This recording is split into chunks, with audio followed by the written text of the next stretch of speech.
Oh, hello, and welcome to Adente Rigamortis. I'm Review Cultist. I'm Mikey, the East Tense Revel. And I'm the gamer in yellow. And we're here to discuss those internet stories, most creepy and most pasta, and be critically silly doing it. And tonight we have the Aberration series, S. Since the Aberration series is... God damn it. The Aberration series... Mm-hmm. We're covering the S tier of the Aberration series. Hell yeah. We're covering Aberration Series S by Pratt 99. This is the latest one. It's the last one right now. I suspect / hope that we get like an entire alphabet's worth of Aberration series. Like it doesn't just stop at S. Since it started at A and we've gone through the alphabet all the way to S so far. So, it's by Pratt 99. You can check it out along with all the other Aberration series and all the other creepypastas by Pratt on creepypasta.wiki or creepypasta.fandom.com/wiki. Oh yeah. So, but before we get too far ahead, let's give our initial recommendations. I'm going to recommend it. I am going to recommend it. Leave it at a partial. Okay. I sense I might know why, but like we'll see. You'll never know. Yeah, you're not going to tell me. And no, never. You're going to cuck me the entire time. No, you'd be way into that. Yeah. Whoa. First off, don't king shame. Yeah, fair. Secondly, you don't know me. Yeah. I mean, you say that. Yep. We'll see how we'll see why we gave those initial recommendations as we go into the discussion.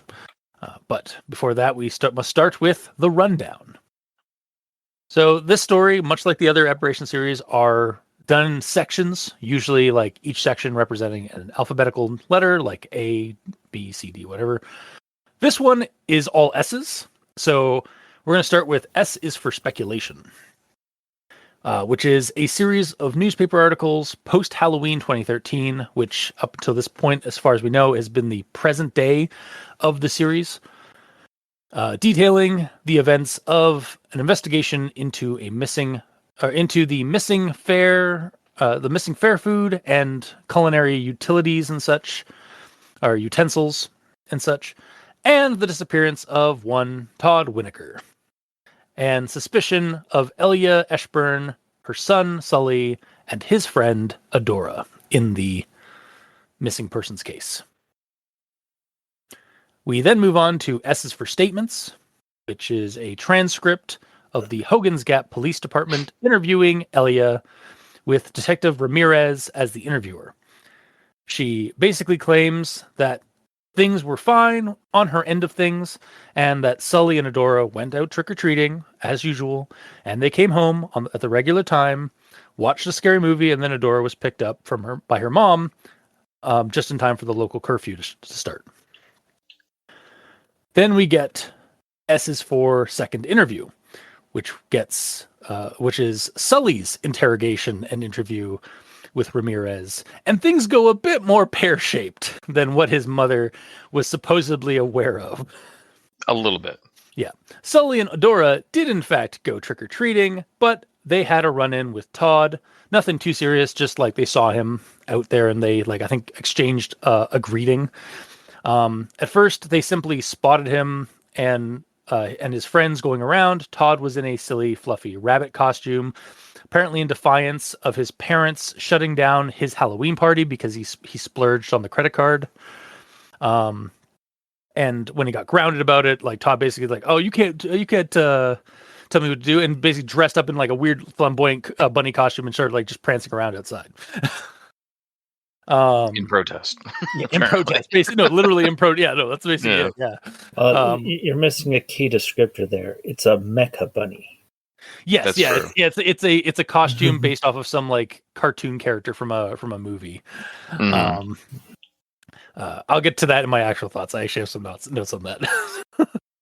But Adora and Sully then met some friends, talked for quite a while, did some more trick or treating, and then while heading by the Phelan Park Bridge, they spotted Todd in his outfit again, alone, and under a streetlight, staring at the sky.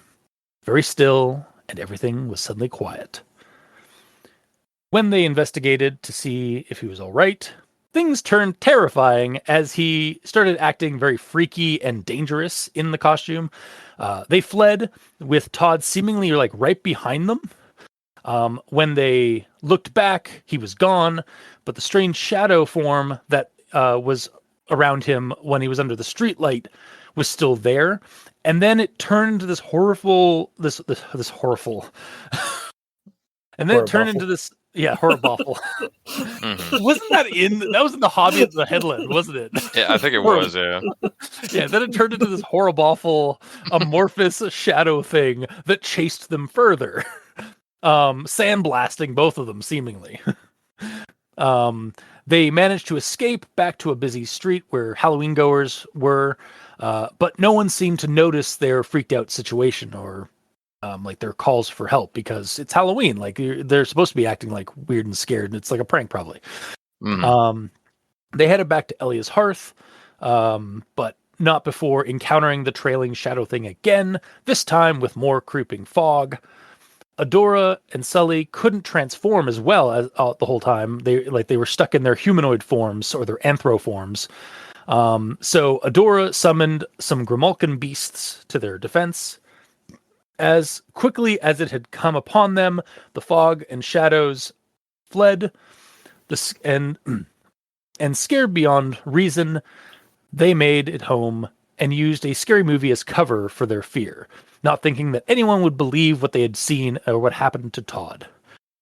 The next day, they returned to the bridge, and at the old Founder's Oak nearby, they could sense and smell something wrong, possibly the remains of Todd within the hollow of the oak tree.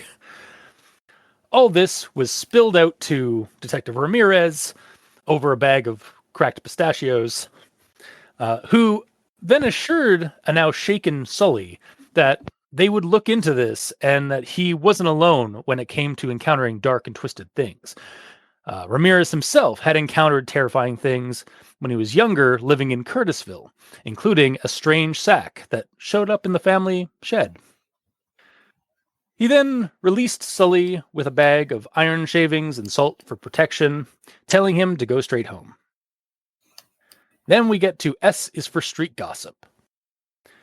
Sully leaves the police precinct and bumps into Bill, who tells him that Lee Kimura and her sister Mai got sick from some dangerous gummy candies that were going around last night at Halloween. Sully then realized he had actually seen Mai filching candy from Todd's bag last night, and that these candies were likely meant to harm Todd and his friends, with many other kids getting caught in the crossfire. Finn. For now. So yeah, that was the Aberration series, S in a nutshell, in a pistachio shell, as it were. You'll find out why that's mentioned if you read the story and in our notes, because I've got a note on that. It's very nice of that nut reference. Thank you. It seemed appropriate. Yes. But without further ado, I suppose we'll move on to everyone tolerates the grammar inquisitions at this point. Unless you skipped ahead with when Future Me puts in a note if this one goes too long. Which I've done now twice. This one goes too long. Yeah, when this one goes too long. Thank you for grammar resisting my grammar. But yeah, I'm going to start with S is for speculation. The first clue came with a string of baffling culinary theft from weekly market stalls to various specialty stores in the Hogan's Gap area. So very long sentence, but the actual like issue here is very early on. Is it should be culinary thefts, not culinary theft, because it was like multiple thefts at various like market stalls and specialty shops. So, Oh yeah, true. the next one, just a few crumbs, just a few crumbs, a small market basket, and a faint smell of damp earth and some wild snowberries were the only clues left behind. So I feel like there should be only one and instance, and like at the very end of the listing, like so it says like just a few crumbs, a small basket, or a small market basket, a faint smell of damp earth, and some wild snowdrop berries. Mm. The next one here is police are working hard to unravel the mystery, and Todd's parents, the Winokur, have been understandably frantic.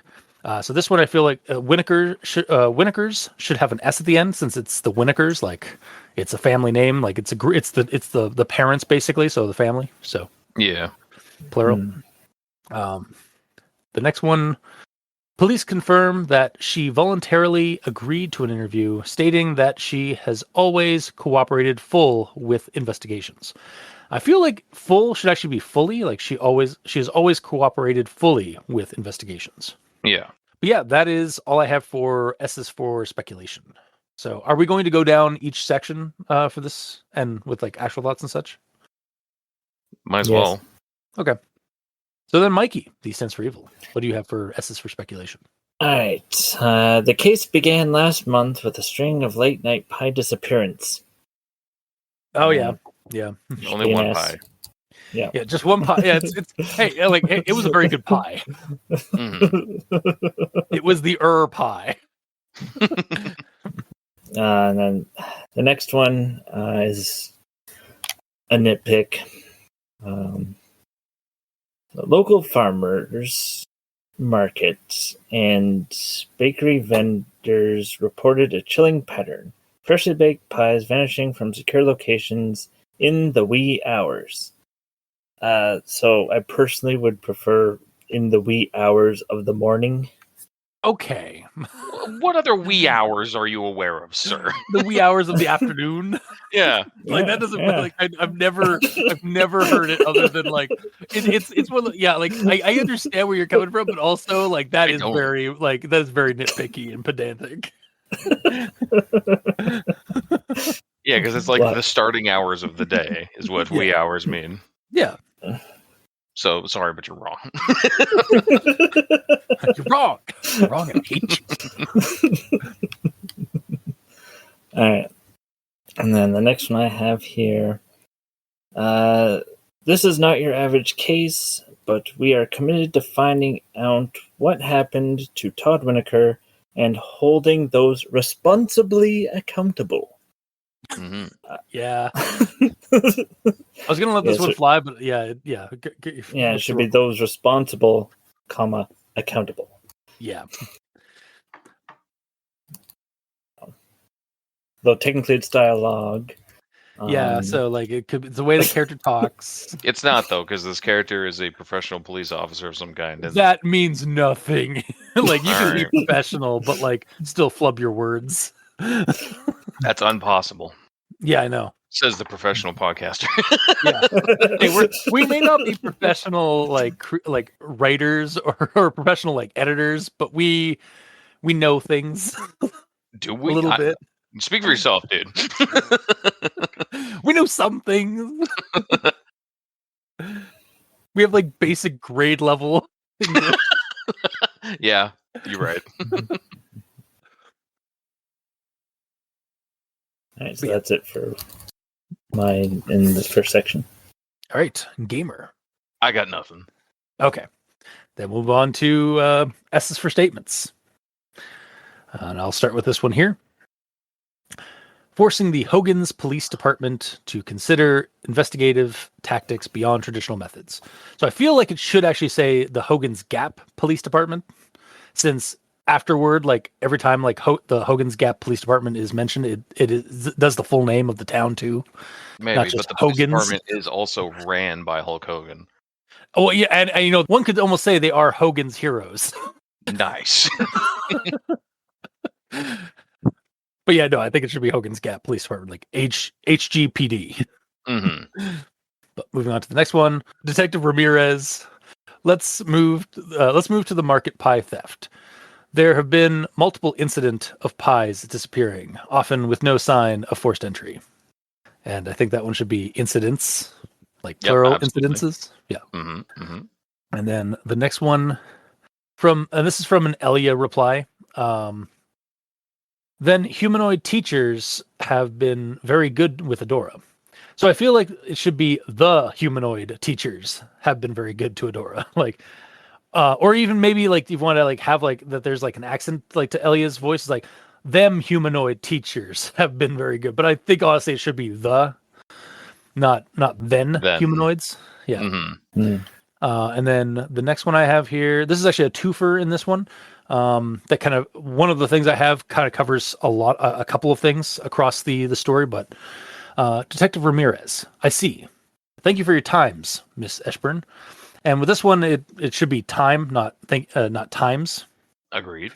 But also, so this is something that came up throughout the story where I believe Detective Ramirez kept referring to Miss Eshburn as Miss or Mrs. Like it kept kind of changing off and on like throughout the story. Maybe and so, yeah.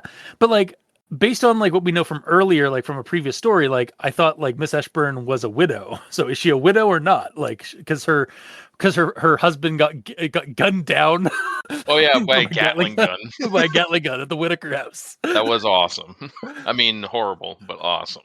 Yeah. So yeah, like it's like is she a Mrs. or is she a Miss in this instance? Like is the husband still alive? No. Yeah. Probably not. So I feel like it should be Miss, especially since Mr. Eshburn is only just like mentioned like and in a statement that seems to insinuate his demise. So but that is all I have for S's for statements. Mikey, the stands for evil. I'm good. I mean evil. Okay. Gamer. I'm in yellow. I have nothing. Okay. Or rather, my stuff was spoken about. Okay. Moving on to S is for second interview. So I'll start with this one here. First off, we had some reports about unusually large quantities of pies disappearing from various market stalls last night. So I feel like it should be we've had some reports, not we're had some reports. And then the next one here. So over the course of the story, we get a mention of a lot of characters. One in particular is named Yukia. She's like sort of like the goth girlfriend or ex-girlfriend of Todd. And in this instance that I have here, Ramirez underlined Uria's name twice. Mm-hmm. Probably to like, are you sure that like he didn't like cross out the line, like have a cross out line in through Uria and to like fix the name? He misheard it. Yeah. And then the next thing I have here, the phrase he had been jotting down, subject witnessed, lingered, incomplete, an unfinished though on the page. The pen's motionless mirrored the paralysis of his mind. So there's a twofer here, an unfinished thought on the page, and the pen's motionlessness mirrored the paralysis of his mind. Oh, okay. Also, I do want to point something out here because like subject witnessed, and a lot of the notes that or the mentioned phrases and notes that are jotted down in Ramirez's notebook in the story are bolded throughout the story, and that's really good. I like that. I love that. That was a great touch. I'm so glad it wasn't underlined. No, I'm so glad it's not italics. Yeah, sorry. That's what it was. Yeah, I'm so glad it wasn't italics. Yeah. Yes, I would cry. Wait, that second part where you said like the pen's motionless. It's motionness. Yeah, or I think it should be motionlessness, not motionless. Motionlessness. Yeah. Yeah. And then my last one for second interview. Ramirez scribbled paranoia, but kept his voice neutral. I think you want, but kept his voice neutral. Probably. Yeah, unless he's a Kelpie, which is Hogan's Gap. Mm-hmm. But we also know Ramirez's kind of genealogy later on in the story. But Yes. that's all I got for second interview. Mikey. All right. Let's see here. Usually, I help out the hearth, but Mom lets me out early with Odora along with a few other neighbor kids. So, I feel like it needs an at, so I help out at the hearth. I partially agree with you. Like, yeah, that would definitely work, but I do feel like I help out the hearth. Like he helps out the cafe. Like I can kind of see in dialogue that like you would say like, oh, I help out like the market, or, like I help out the shop kind of thing. So, but again, I'm not going to like say you're wrong necessarily in this one because like at the hearth also works. So yeah, for sure. Your change is not wrong, although not necessary. But I prefer your change. Mm-hmm. Yeah. All right. That's the next one. Oh well, we went to a couple of no so popular Kickavac run stalls or Sickavac. Chickavac, Anyway. Kickavac, Sickavac. Yeah. Who knows? So I feel like it Pronunciation. should be not so popular as opposed to no so popular. Oh yeah, yeah, yeah. I totally like missed that one. Yeah. Then the next one here. Besides Todd and Jarvis, there's Silas Thornwood, tall, toothy blonde, always smirking like the Joker. So I feel like this should have a comma after the name, and then have a tall, toothy blonde. Yeah, or a colon, maybe even like Because it after looks like his Thorn. name is Silas Thornwood Tall. Yeah, Yeah. and then Toothy Blonde is just another guy. Oh man, the guy, a kid named Toothy, like who has like the last name Blonde, is so bad. Like his parents hated him. A little bit. And don't even get me wrong. Don't even get me started with always smirking like the Joker. Well, that's another guy's name. Yeah, that's my joke. All right. And this next one I have here, I changed because it adds more clarity in my mind. So, Ramirez pen paused. Bully them, which I changed it to bullying how. Yeah. Because like we get a slight mention of Todd and his crew bullying people, but then he says bully them, which doesn't make much sense. Whereas he's a police officer, so saying bullying how was like, how are they bullying?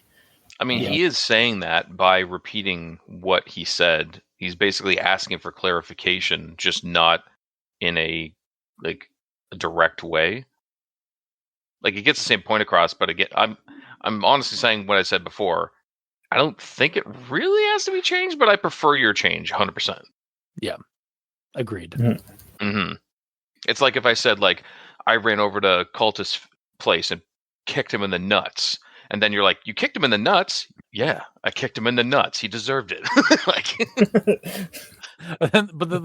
But that Mary's like, kicking him how? Well, you see, my shin bone swung up at a high velocity in between his legs and collided with his balls. I don't really like this story. Why not? It's a great story. I like how it ends. All right. The next one here. Adora then got up out her crouch and was scanning the oblivious crowd. So I feel like up or out should be replaced with from. So Adora got up from her crouch. Oh, yeah. Or out Like- out from her crouch as well. Also works. Yeah. Or out of her crouch. There needs something there. Yeah, I mean Yeah. this is also dialogue, but like it like for like proper like grammar, yeah. All right, and then the next one here, it marking territory. So I feel like it should be it was marking territory. Yes. Or even Right. like it's, or did you say like it was or it's marking territory? It should, well, I put it was, but the Yeah, 'cause original is just it marking. Because like contraction wise, it's marking territory could also work. All right, and then the next one here. Threw a drunken werebore out by his tusks like he was trash day. So I feel like it either doesn't need day or he threw his tusks out like it was trash day, not he was trash day. Yeah, or like he was trash. Yeah, Mm-hmm. I think he was trash, which is better. yeah. Just remove the Mhm. day. Yeah. Hmm. Garbage day. I was just thinking, yeah, like somebody's like he gets thrown out the window and just like some guys like out there with the guys like garbage day, guns down this werebore. What's that movie? What It's is that called movie? it's Silent Night, Deadly Night. Right, So that's it's a it. Christmas movie. Yeah. All right. And then my last one for this section. Go straight to home. I feel like it should just be go straight home. Yeah. Do not collect $200. Do not pass go. Yeah. And that's all I have for that section. Okay. Gamer. Okay, I actually have some things I can say this time. This one here. Usual stuff, spreading rumors, gaslighting, blackmail. Pretty sure gaslighting is one word, not two. Even though spell check says otherwise, but when I Google gaslighting, generally it's used as one word, not with a space in between. Well, because it's like when it's like one word, it's like a verb, like you're gaslighting somebody. Mm-hmm. You're not referring to lights that are powered by gas. Yeah, exactly. Mm-hmm. And then this next one is a bit that I bring up a lot because it happens a lot. So here it goes. How long did you both watch him? Ramirez pressed, his voice low and intent. Sully frowned deeply, cracking a pistachio slowly. Not long, maybe 20 minutes. yeah. I have that in my actual thoughts, but yeah, 20 minutes is a so long ridiculously time long. It's to so stare at insane. someone. Like, Yeah. I'm sorry. I almost spat out my liberty when I read that. Oh my god, yeah. No, Like, I say this a lot, but like, you gotta put on a timer. Put on a timer when you like are writing things. something and thinking about how long something is going to be and see how awkward it is. Like, even a solid 5 minutes at staring at someone would feel like an eternity, but 20 minutes, hell like again, no. this is like a kid saying this to like a detective, and I'm surprised the detective response was like, "Really, 20 minutes? Are you sure about that? Yeah, you sure about that? Yeah. You sure about that?" Also, yeah, like I think this is a record for the most ridiculous time length somebody waited or like held in a Curtisville story. Yeah. Not long, maybe 3 days, Yeah. But geez. Like if they were legit just watching him from out of sight to see what he's up to, intending to stalk him a bit, okay.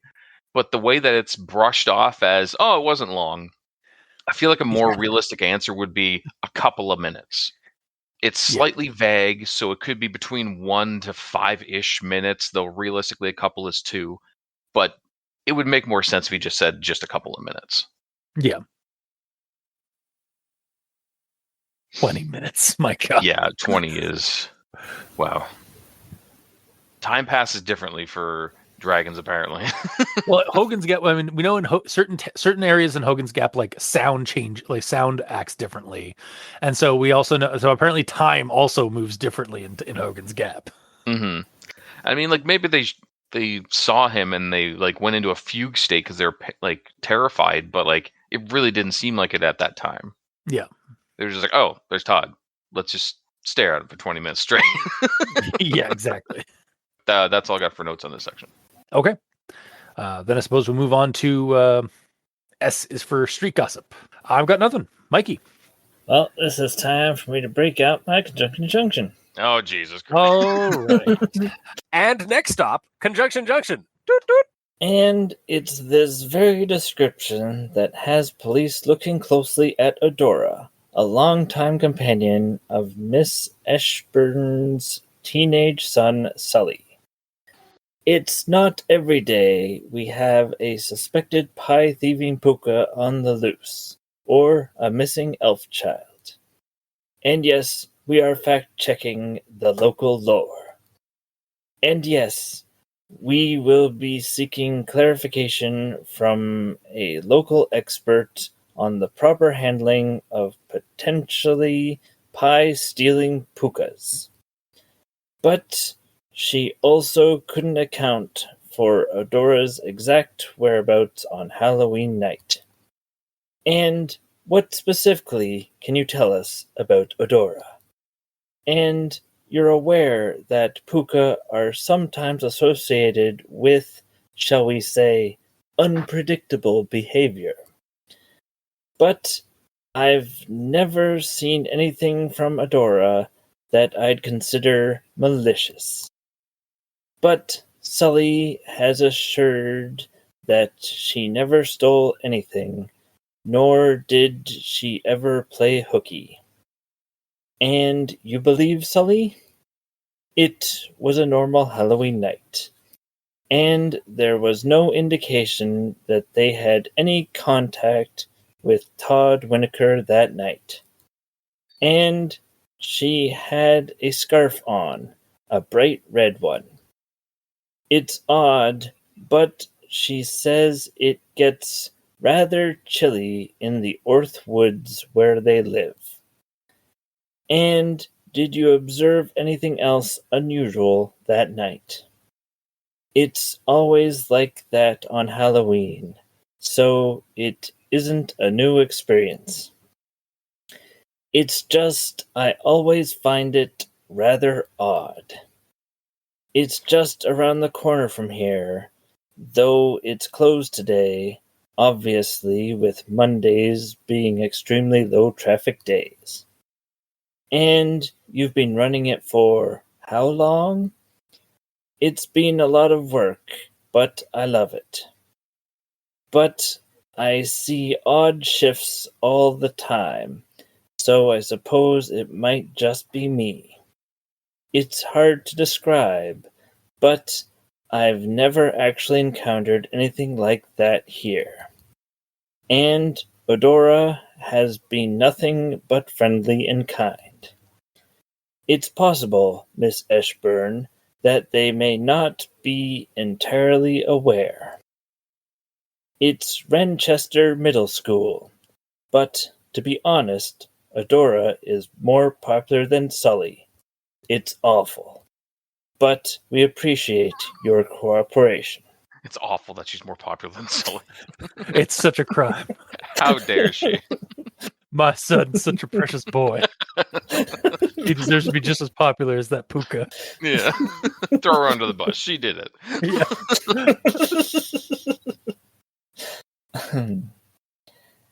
It was supposed to be a character from this CGI movie.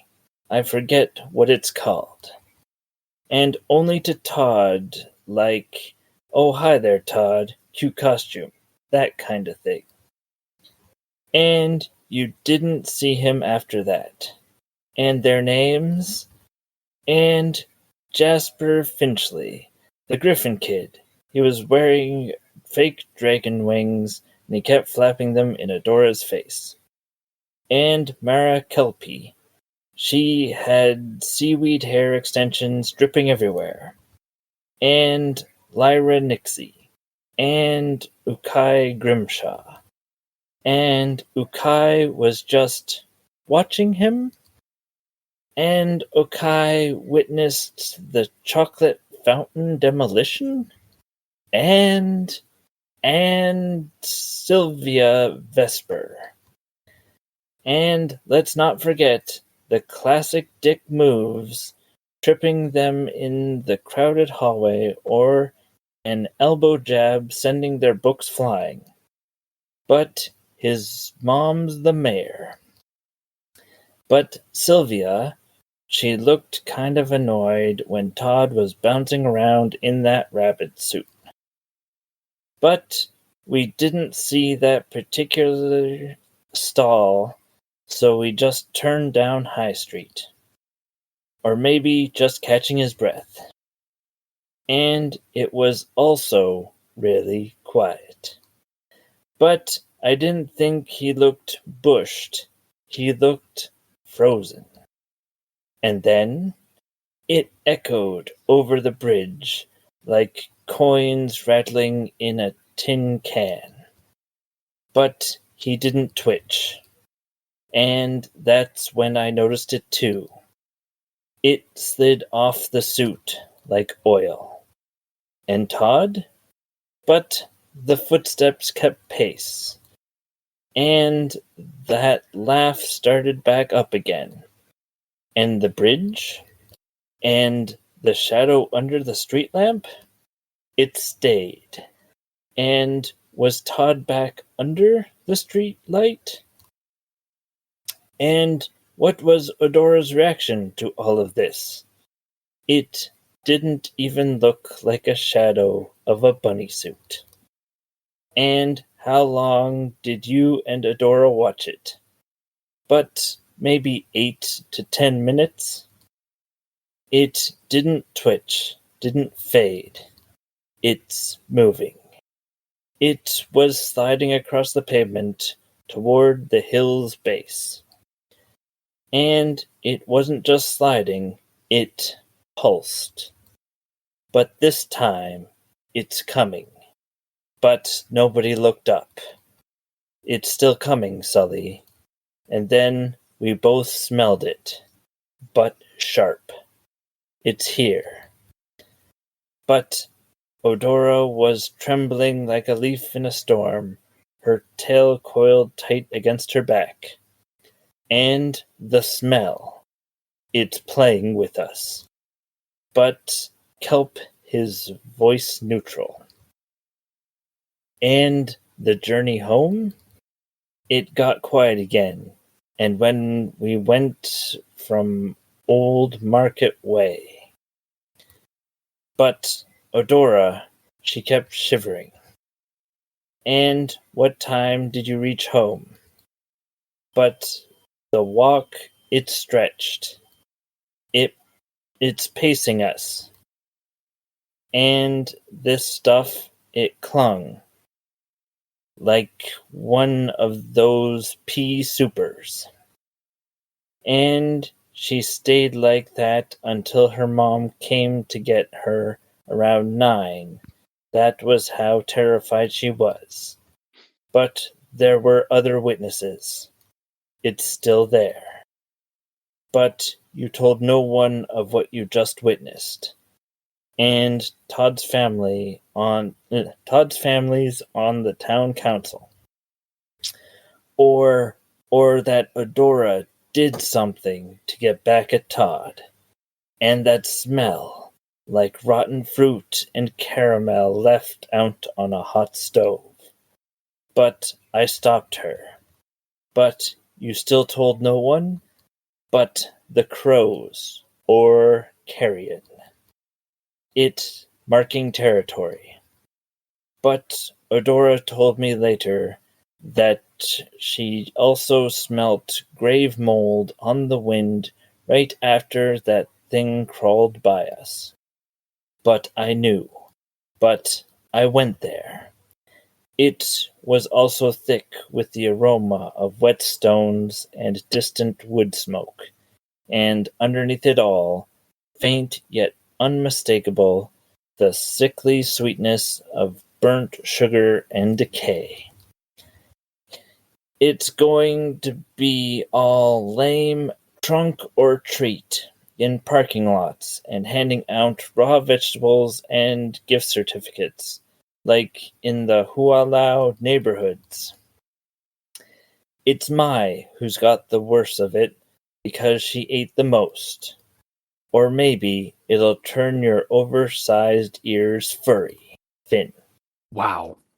Yeah, so I got some notes on your conjunction here. First thing here is like, wow, that part about so the part about Adora, like at the very top with like Elia and all that stuff, it flowed strangely well despite like the separate lines being like separated from by a lot of other lines and stuff, like just kind of being disparate lines that you plucked out of the story. Mm-hmm. It surprisingly flowed well in terms of that. And also this part here is like, and you've been running it for how long? And then Elia proceeds to deflect from the question. Like, I've been running it quite well. I just love it. It's like, that's not a year Mm-hmm, or time. Also, like several times in the story, or several times in the conjunction that made me chuckle, where like, and, but, it like it's just like the use of just like single word sentences that were also the smell is playing with them. like it's an evil predatory stench. Like the stench itself is the monster. I liked that. It could be. Who knows? Yeah.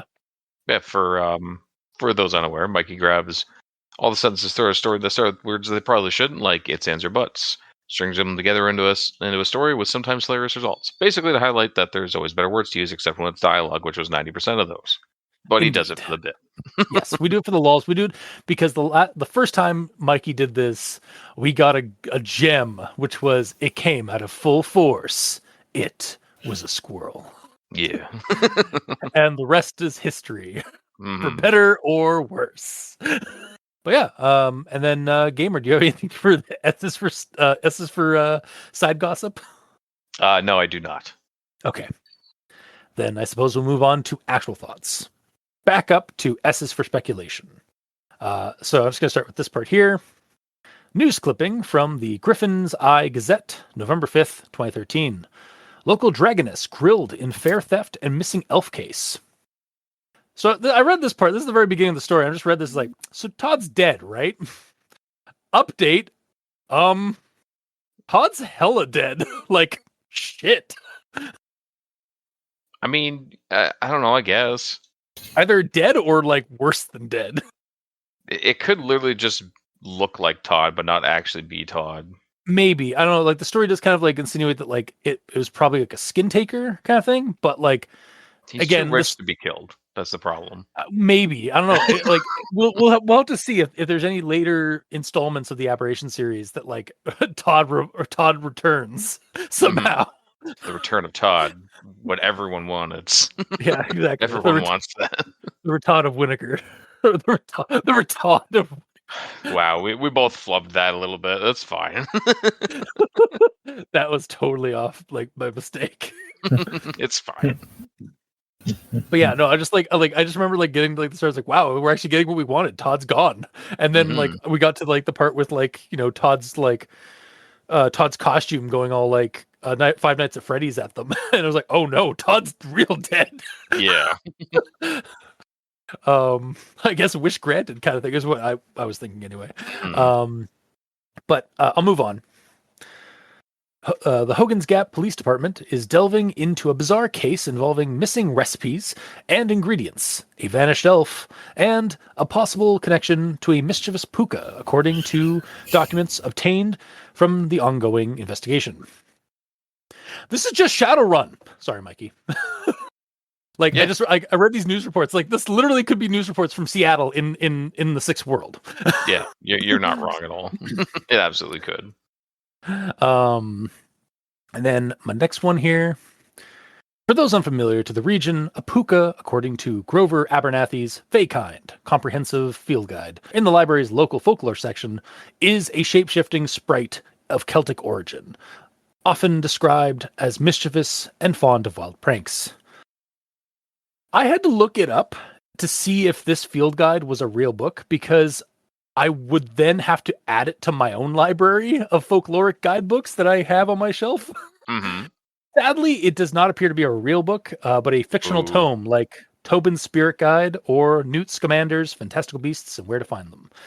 But God, do I wish that was a real book. That's going to kind of be a one or two off trend in this book, or in this story, where I'm just like, God, I wish this was a real thing. But moving on to the next thing here. And it's the very description that the police, and it's the very description that has police looking closely at Adora, a longtime companion of Miss Eshburn's teenage son, Sully. So it's, again, this is like right after the whole like description of the pukas and stuff like that. And I was just like, wow, Hogan's Gap Police Force, way to fantasy profile a teenage puka. Hogan's Gap's finest, indeed. Yeah. Just saying. That's a little bit of profiling. Yeah, a little bit. But on to the next thing here.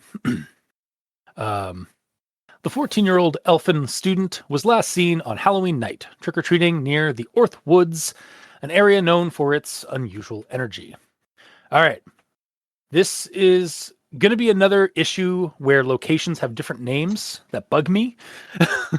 Is the Orth Woods the same as the Swanwick Woods? Or is it another forest that also sits near the Orth River? Or is it a subsection of the Swanwick Woods that is closer to the banks of the Orth River? Elia even references the Orth Woods as the place where Adora and her family lives near, or lives in. Even though, in a previous story, it is established that they live in or near the Swanwick Woods. So I'm left a little confused. I mean, it just could be both. Yeah, but I like around. But like, I know, but like, it is annoying. Like, yes, in the setting, it would make sense. In real life, that stuff happens. But when you're telling a story, you kind of want to keep some consistency across your mythos, your setting. So, yeah, I really feels like, okay, Orth Woods or Stillwood, or sorry, not Stillwood. There are no pukas in the Stillwood. There's no Citizen Follies in the Stillwood. Yeah. But yeah, Orth Woods or Swanwick Woods. Pick a lane, please. But I'll move on to the next thing here. It's not every day we have a suspected pie thieving puka on the loose. Again, more profiling. She is a puka. Yeah, I know. What do you want? Yeah, I know. Or a missing elf child. We're treating this with the seriousness it deserves. And yes, he added with a noticeable sigh, we are fact-checking the local lore. I love that the police have to consult local folklore. Magical realism, bitches! Yeah, absolutely. Like, yes! Just like, oh, this whole section was like, yes, I love this.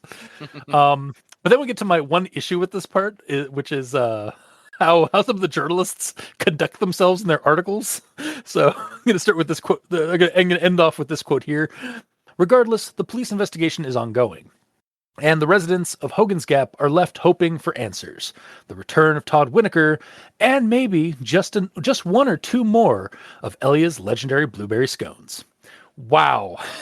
I know journalists do add eccentric flares to their like pieces of like news and such in like actual newspapers and such. Mm-hmm. But this is sort of a serious matter at hand. Like, a child is missing. Yeah. maybe leave the remark about the scones on the bullpit floor, Mr. Reporter. It's free advertising though, so. But still, it's like, it's definitely like insensitive. Yeah, for sure. It's tasteless. Like, and I do know that like this sort of tabloid journalism does happen. Like Mhm. I have seen it firsthand in newspapers. But like, man, that is so insensitive. So as realistic as it is, it's like, ugh. Yeah, it's like, man, these like which paper was that one in even? Like I can't remember. The second one, I think. It was kind of more wordy, I believe. Yeah, which so that was from the Morning Tide Tribune. All right, so we know the Morning Tide Tribune is apparently a tabloid. Not like the Griffin Eye Gazette, which is love that chef's kiss Yes. of like, again, just like fantastical newspaper. But that is all I have for speculation. So Mikey, D stands for evil. All right. Well, my note here is that these newspapers are really slow. Because didn't the pie thefts happen like 2 weeks before Halloween? They've been happening like 2 to 3 weeks, like over the course of like 2 to 3 weeks, leading up to basically the end of like Halloween, basically. Yeah, but no one cared before a kid went missing. Honestly, That's the problem. Yeah. Honestly, that is kind of what happened. Like it was like it was just sort of like local news. Like it was just keep coming out because it was like a serial theft that kept happening. It was pies, not cereal. You know what I mean. Get out. Just get. I'm done with you, honestly. You know what? I'm done. I just walk away. No. Yeah. Like there's been a string or a chain of thefts that aren't like nobody's getting hurt. It's just pies and like food supplies are being stolen. But then a missing child happens. So at the end of it. So yeah. Yeah. So, but I mean, there's nothing really substantial enough to tie the two together. Unless for them to journalistically have them together for some reason, this it does feel a little forced. Like maybe if like in one of the articles it was like revealed that like those pie thefts were like linked in some way, like through evidence to Todd, or like by some confession from his like parents or something like that. Following after he goes missing, like that would make sense. But yeah, like it like outside, like as readers like, who have read like the rest of the Aberration series, we know why there's a link between the pie thefts and Todd. Yeah. But we don't. But like the people in the world of the setting don't know that necessarily, or at least not the majority of people. Like only like a select few characters have realized the link. So yeah. So that's my main beef with this section. Yeah. No, that's fair. And that's all I have. All right, Gamer. Okay. So the first one says like when I first started reading this, very first thing.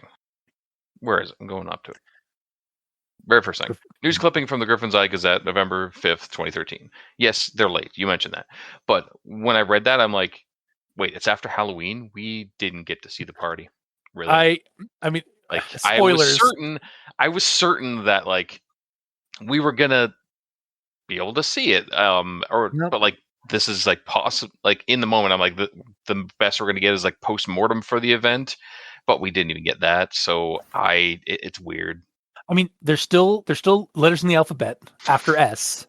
There's still a chance that like this is sort of just like we're getting the postmortem early of like the events, and then maybe MM Pratt's going to go back in to a later story, like have like go back to that night from Todd's perspective, and we're going to get to see the party. I did actually have that in I think it was in second interview, like in that section. I think I had a note where it's like, oh, we're not getting that fucking party, are we? No, we're not. What if it's the Are We Cool Yet event still? Yeah. But I'm not cool, apparently. That's the problem. But what if T is for Todd's party? Yeah, yes. Oh, T is for Todd? Yeah, like that could be it. Like that's when we get Todd's party. Like, because again, like we've gotten like Sully's point of view, we've gotten Ador's point of view, we've gotten like a bunch of other characters' point of view. The only one that we really haven't gotten a point of view of is Todd. Yeah. It might. So it might be. Yeah. There's hope. Yeah, I really hope T is for Todd's Party is going to be the next installment. But MM Pratt, Just- please give us the Either way. party, please. Yeah. Either way, this was like a turn that I just did not see coming. Yeah, no, I also was kind of shocked that we're just skipping over Halloween. Yeah, because like for the past 4 entries, it's Mhm. been playing in order, hyping up Halloween, like the Halloween parties, and then Yeah. all of a sudden, oh yeah, by the way, no. Yeah. Well, the previous one was like, oh, by the way, the Halloween party got canceled because Todd splurged on his parents' credit card. Yes, but he also said, "Don't He was gonna worry, have- I'm doing a secret one." Like it's Yeah. still on. And like technically, again, like Sully sees like again, we do get like Halloween night a little bit. We don't get the whole party thing, but we do get a little bit of it from Sully's point of view, like when they go trick or treating with Adora. But It's a whole new event, though. yeah, I know, but like, and Sully does see Todd and his friends, like says hello, and then they go off and do something. They could go off and do have a party. Like they could have like there's hours that go by between Sully seeing Todd in his costume and his friends going off, and then seeing Todd as that or seeing Todd's costume all like creepy and still on the bridge. So like there's room for a story in there. I'm gonna be honest. The first time Todd showed up in his costume and Sully said hi and Todd said nothing, in my head I'm like, that's not Todd. Oh, It's already not Todd because Todd is so happy to like greet everyone and He talk about is. how awesome he is. Yeah. Like you don't think he'd be bragging and be like, yeah, I'm wearing this as protest for my dad because he's an asshole. Oh, I'm doing this in protest. Yeah, he would happily be saying that. Let's go, gang. Yeah. Where's Muffin? Just like that, like the millionaire from Gilligan's Isle. I think it's just evolving into. Oh yeah, he actually is. That is how that sounds. You're right. Yeah. But yeah, I don't think that's Todd already at that No, point. maybe that could be it. Yeah. Mm. But moving on from there, Puka is traditionally known in popular folklore as shape-shifting tricksters. I did not know that they shape-shifted because she has not shape-shifted once. Except she did. We found that out later, though. It is a revelation in Yeah, instinct. yeah. So yeah. Mhm. I have that in my notes, but yeah. Well, we mentioned that, so I guess I'll mark that off. If you're gonna talk about it, go ahead. Yeah. I'll talk about like when we get to there. Yeah. Mhm. Okay. But yeah, that's cool. We figured that out later, but yeah. And then right after it says a source close to the investigation revealed on condition of anonymity, blah blah blah blah blah, and it says like what they were saying. And then the quote after that it says, while she acknowledged Odora's Puka nature, the initial transcript revealed that she seemed hesitant to implicate Adora directly in the pie theft. So it seems like it's kind of dropping the anonymity like angle right out the gate, revealing the gender immediately.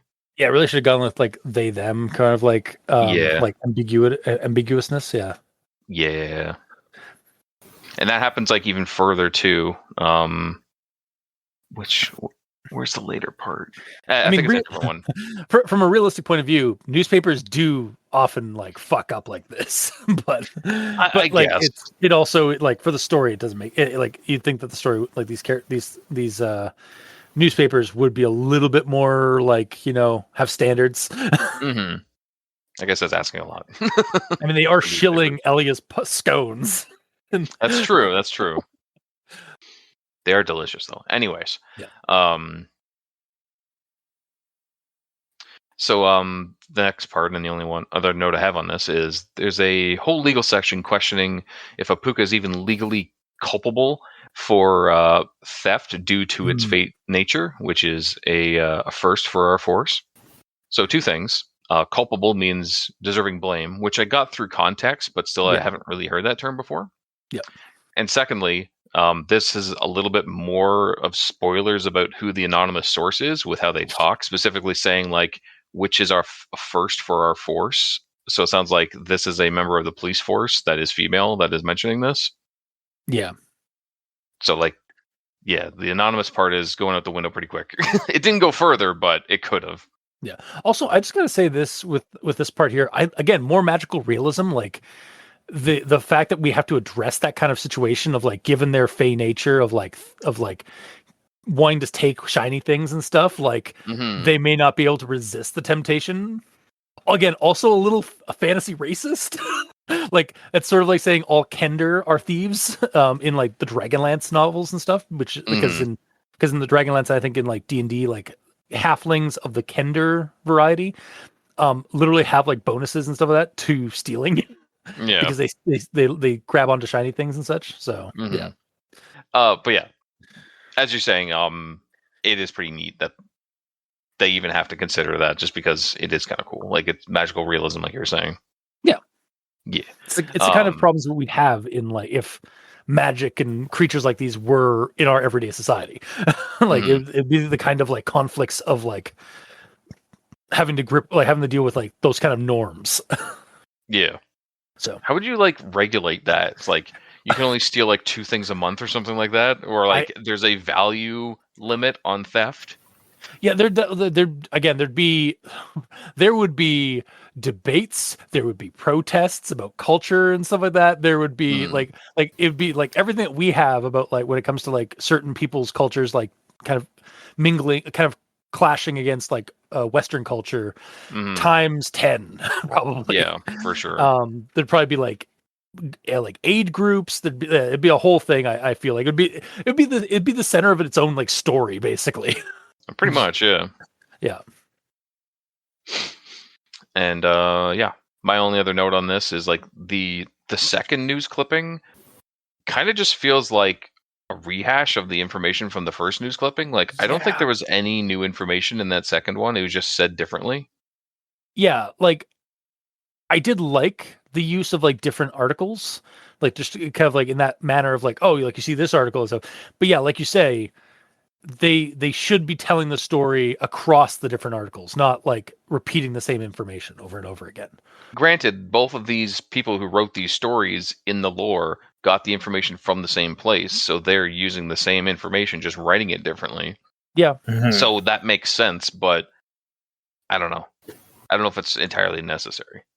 Yeah, it's creatively interesting, but like the way it's conducted, like again, the way it like conveys the same information is kind of repetitive, which I have a thing. It comes up later that like I was going to bring up about like how this story kind of just does the same thing that we've seen in other Aberration series stories, where like it repeats the same information over and over again. Like even further down. Yeah, like into like other characters, like mannerisms and like their responses and stuff like that in the interviews. Are you talking about the pistachios? Pistachios. There's Adora. There's Adora constantly gripping onto Sully's arm throughout his telling of like their harrowing like escape from the creature and such. Yeah, but it's to show like how scared she was. Yeah, but it just kept repeating it. I was like, all right, I get it. I fucking get it. Like I was getting annoyed like the same way with like, oh, the Fire Witch attack or like from the previous story, or like the again, like it's just the story has these like repetitions that like I just feel like need to be cleaned up a bit. Or like there has to be like different ways of saying the same thing, kind of thing, not just constantly repeating. I'm just gonna bring up my note on that right now because I had another one. Yeah. Basically, Adora then grabbed my wrist so tight it hurt. "Don't let go," she hissed. Okay, so on the train we've had from previous repetitions, but how many times is Adora going to grab Sully in a vice grip before just holding on the whole time? Like she keeps letting go and then grabbing him in a vice grip. But yeah, it's that kind of stuff like that. The pistachio thing, which was just like, man, that is like he just like literally has been destroying that bag of pistachios. Yeah, jokingly, like in my head, like I was gonna make a note on it, but I didn't. Yeah. Like I feel like at some point, like he had to like look around the pile of pistachios that he was consuming to like talk to the detective. Exactly. Yeah, it's just like, oh man, like that because it constantly references it as a descriptor between the dialogue. It was fun flavor though. I didn't mind it. Yeah, that one's not the worst of it. It's just like there are certain parts of the story where like I just kept feeling like I was hearing the same thing over and over again throughout the story. Yeah. So yeah. Fair. Anyway.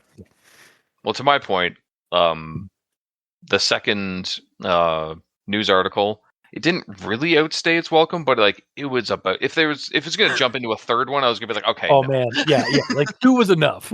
Yeah, for sure. Yeah. But that's all I got for speculation. All right, then I'll move on to S's for statements, the second section. Police interview transcript. Elia Eshburn, twin egg sister of Zmai Dragoness Scoria. I was like, oh, that's interesting. So Elia is the twin of one of Samargal's employees. Like from previous stories, Samargal has like the bakery, and one of her staff members is Scoria, the Zmai dragon. Yeah. So yeah, that's pretty cool. I like that. Like we get more like connections between the characters. Then the next one we have here. Witnesses, including several young goblins and a gnome or two, claimed they saw him interacting with a tall, shadowy figure with large, expressive eyes. They later described as very similar to Adora's.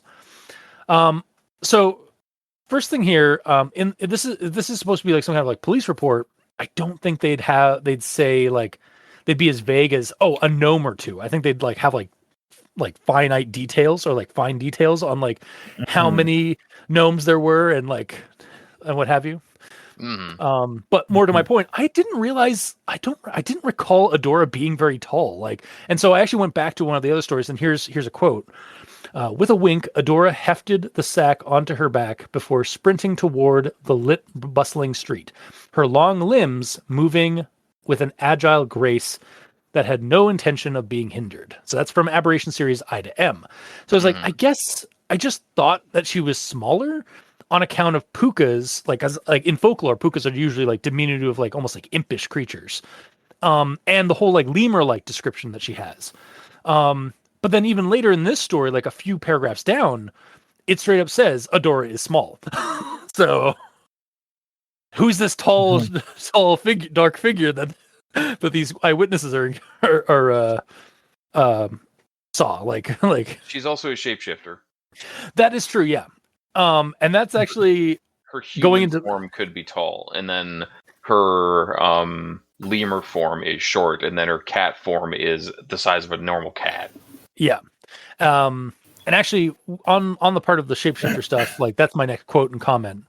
The transcript also reveals the officers inquired about Adora's shapeshifting abilities, a common talent for Puka, and how it might relate to the description given by the witnesses. So, honestly, this shapeshifting ability or trait, as an inquiry of suspicion, should be dismissible in fairy court of law. At least half of Hogan's Gap are entities and creatures that can shapeshift. Yeah. Like, sort of like that's not like an identifiable, like a concrete identifiable like trait amongst even Puka in this town. Like it seems like half the cast of like all the other stories that we've read so far can transform or shapeshift in some manner. So yeah, the minorities are humans in this for sure. Yeah, there's barely any humans. Yeah, like mundane humans. So yeah. All from the Hualau Earth or Turian locations. This is my favorite race in Mass Effect. Oh yes, yeah. Turians, yes. Yeah, Turians. They're also not. It's like the Volus, obviously. Yeah. Turians, not really. Quarians are probably my favorite, honestly. Yeah. But back to the story. My next thing here, Elia Eshburn. Adora is, well, she's a Puka. She's been around for, I believe, a little more than 10 years. She became friends with Sully after she showed up in the alleyway, or after she showed up in the alley behind my cafe. She was in cat form at the time. She was the cat.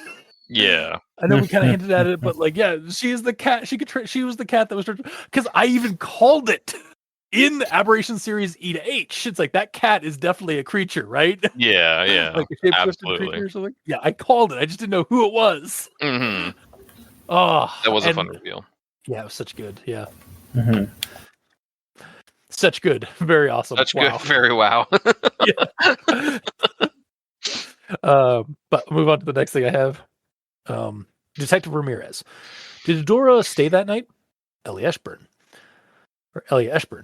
No, Christy Gellert, her adopted mother, came around 9 to pick her up. She had to take Adora home by a certain time. Something to do with the full moon, I think. Detective Ramirez. Okay, and just to confirm, Christy is a lycanthrope, as in what you'd call a werewolf? Elia Eshburn. Well, a werewolf on her mom's side.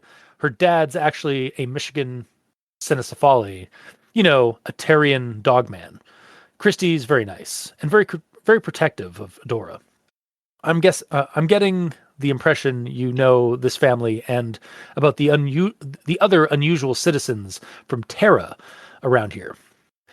So much confirmational information. So Yes. much lore. I love it.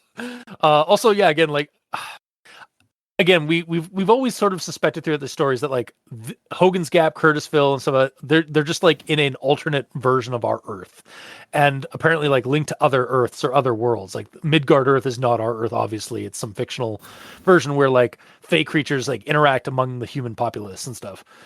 But it does make you wonder if like Hualau Earth or Terra is in fact supposed to be like our world, just like a few years down the road with like with the AI apocalypse. Yeah. And stuff. So, but yeah, I just more lore about like the confirmational lore about like about the families and stuff. And we suspected that like Adora is a puka, but her parents are Cynocephali, so like she must be adopted. And now we have like full on confirmation. Yes, she's adopted. Mm. So I loved that. Just like it was just like giving me an endorphin hit when I was reading it. But my next one here, and this is the last one I have for statements. Elia Eshburn, as normal as it can be. It's Renchester Middle School, same one I went to as a dragonette. And so I was like, wait, really? And she's been running Elia's Hearth for like 250 years, like earlier on in the story. So like, damn, that middle school is ancient. Really is. Like, fuck. That was just like such a weird like revelation. I'm just like, whoa. But yeah, that's again just a lot of like little like lore dumps and like some confirmational stuff about the setting and about characters and that we've speculated over the last couple of stories. So that's all I've got for statements. Mikey, D stands for evil. Okay. So this is going to be our left town. Excellent. My favorite town. So right now, Adora is a brown and white lemur. So this actually triggered a memory of mine. So it made me think of Zambumafu. Oh my god. And the song got stuck in my head of who could be this animal that I did see? Can you help me guess this mystery? That's yeah, that's like deep memory unlock. Gamer, are you aware of Zabumafu? No, I'm not. Okay. This isn't a Babar situation, or like No, it's not. Where like you weren't sure what Babar was, and then I showed you the intro, and it was like Galaxy Brain like revelation to you. Yeah, just stick a key in my ear and turn it. Memory unlocked. But no, I have no idea what I'm talking about. Well, it was a show and about a lemur, and was it part of that's Zabumafu? Isn't that a part like Kratz Creatures? Well, it was related. Related. They're the Okay, ones that made it. Yeah, it was a spin-off of Kratz Creatures, which were like the Kratz brothers, like Kratz or S or something like that, who like their show was about animals. Like it was an entertainment show about animals. Okay. Mhm. Yeah, and they had a lemur sidekick. Yes. Wow, just memory unlock. Holy crap. So that's the character that I see Adora as now. Yep. So in her lemur form. Zabumafu even had magic powers. So like Zabumafu was just really a puka.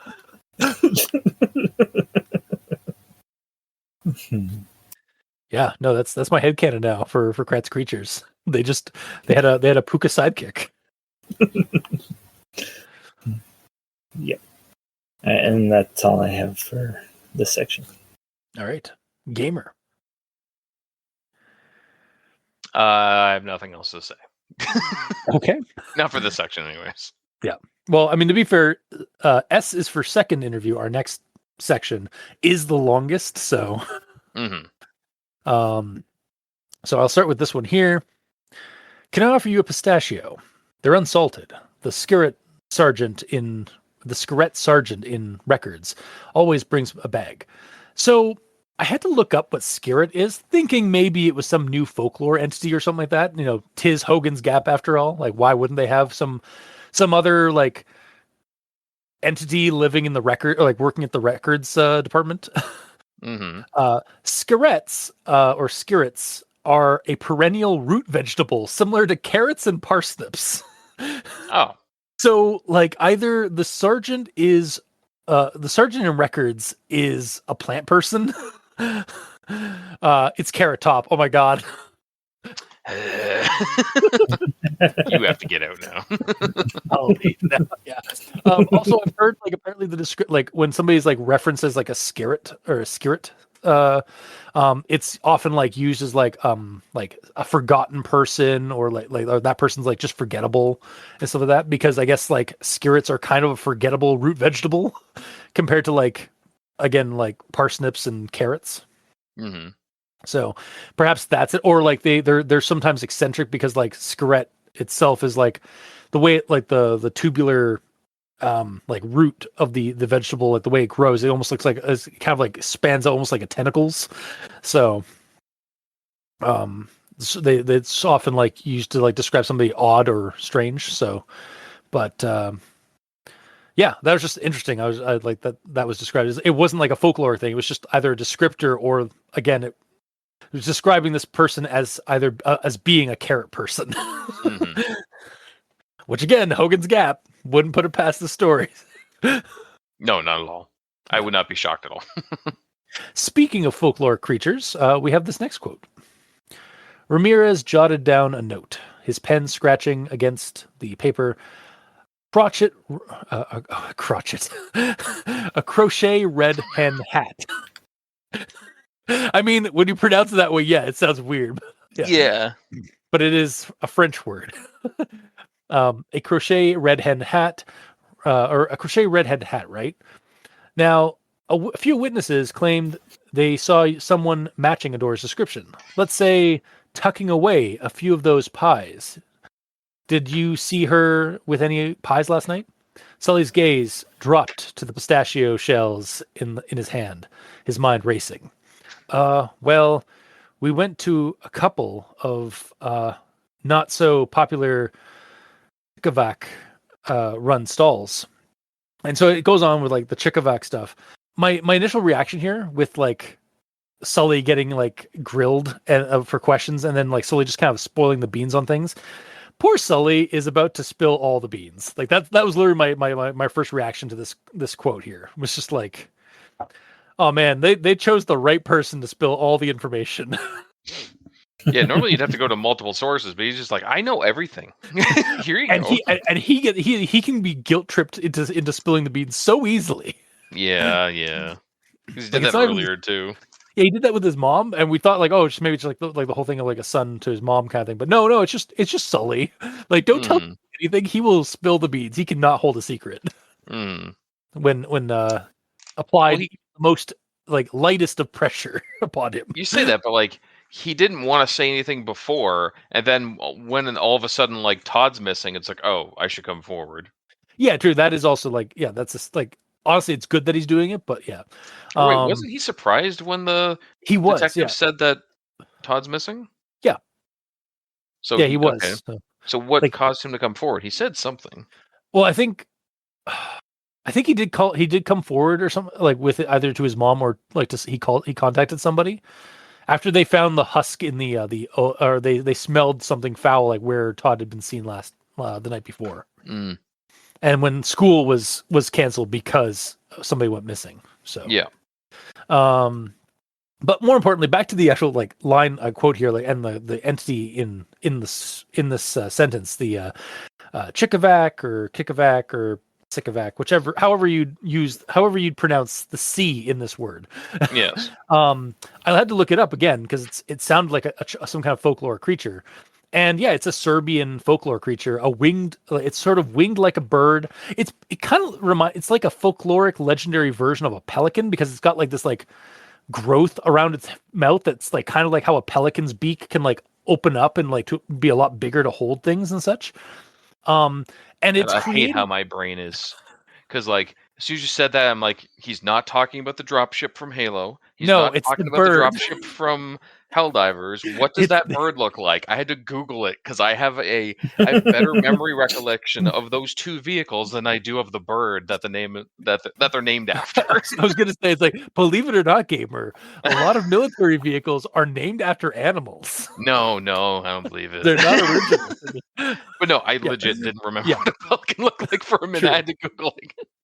But yeah, basically, it's some kind of like folkloric pelican-like bird monster from Serbia, and it's created when a woman incubates an egg from a black chicken, like one of those kind of eggs, in their armpit for about 40 days, not washing or grooming themselves in the process. So specific. I know. And apparently it grants the woman animal speech, or like whoever its master is, it grants them animal speech so they can talk to animals and such. And it steals other people's honey and milk from like their beehives and their cattle. Hell yeah. So it's like Honey this and weird, milk. yeah. Well, I think that's just how it feeds, but it doesn't. Maybe it gives it to its master as well. Like it stores it in its like in that like that flesh pocket that it has, like similar to a pelican's. Gross. So yeah, I'm guessing in this case, like in this setting, my visual here is that it's just like an anthropomorphic pelican. And I mean the bird, not like an anthropomorphic like drop ship. Transformer now. Although again, it is Hogan's Gap and Curtisville. We've seen cyborgs before. So. That's true. And yeah, so I'm beginning just to wonder, like with the whole fact that like, oh, this is probably just another anthropomorphic animal creature or entity in this setting. I'm beginning to wonder if M.M. Pratt is just a fan of of the Grimm TV show, like Grimm, which is a like urban fantasy series about a detective who learns that he can see like the magical shape-shifting animal people in our society in Seattle. Oh. And like it's always like they're like kind of like faux like fantastical like folklore creatures. Like all the names are not like actual folklore creatures. They're made for the show. They just use like Germanic names to make them sound like fantastical. Mm.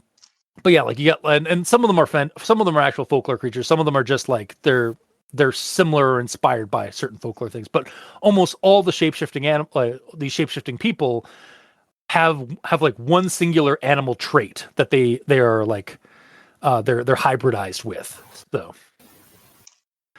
it's beginning to make me feel like this is feeling very much like Grimm the TV show, with all the different anthropomorphic animal people. I still think it's lighthearted Shadowrun. Yeah. Oh no, it's also very much Shadowrun in a way. Mm.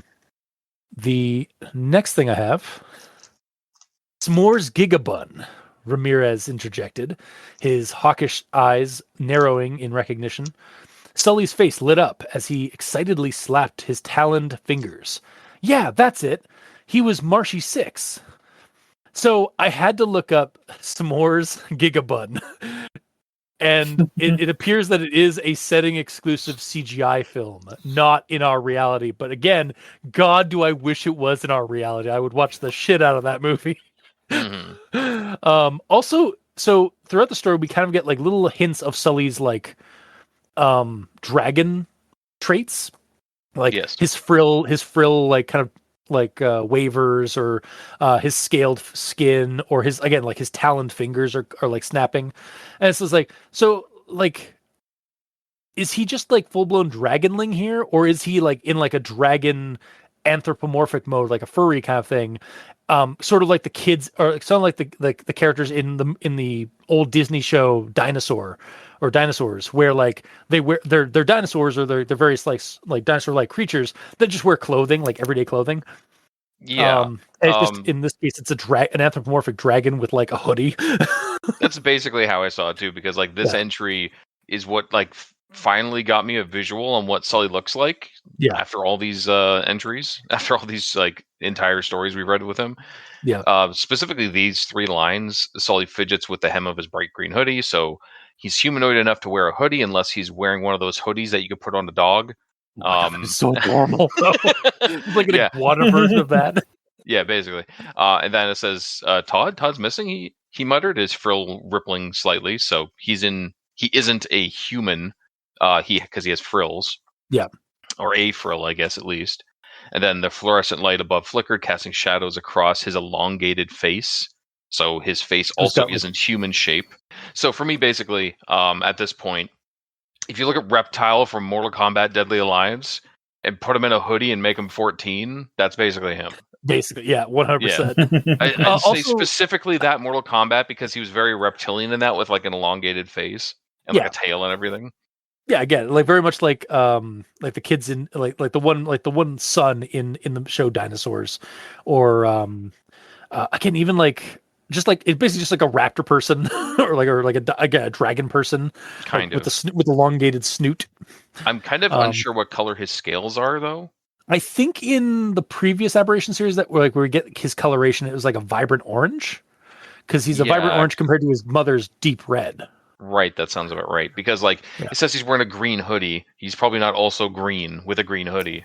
No. And like there was green dust from the pistachios, so you wouldn't notice that if he was also green. Yeah.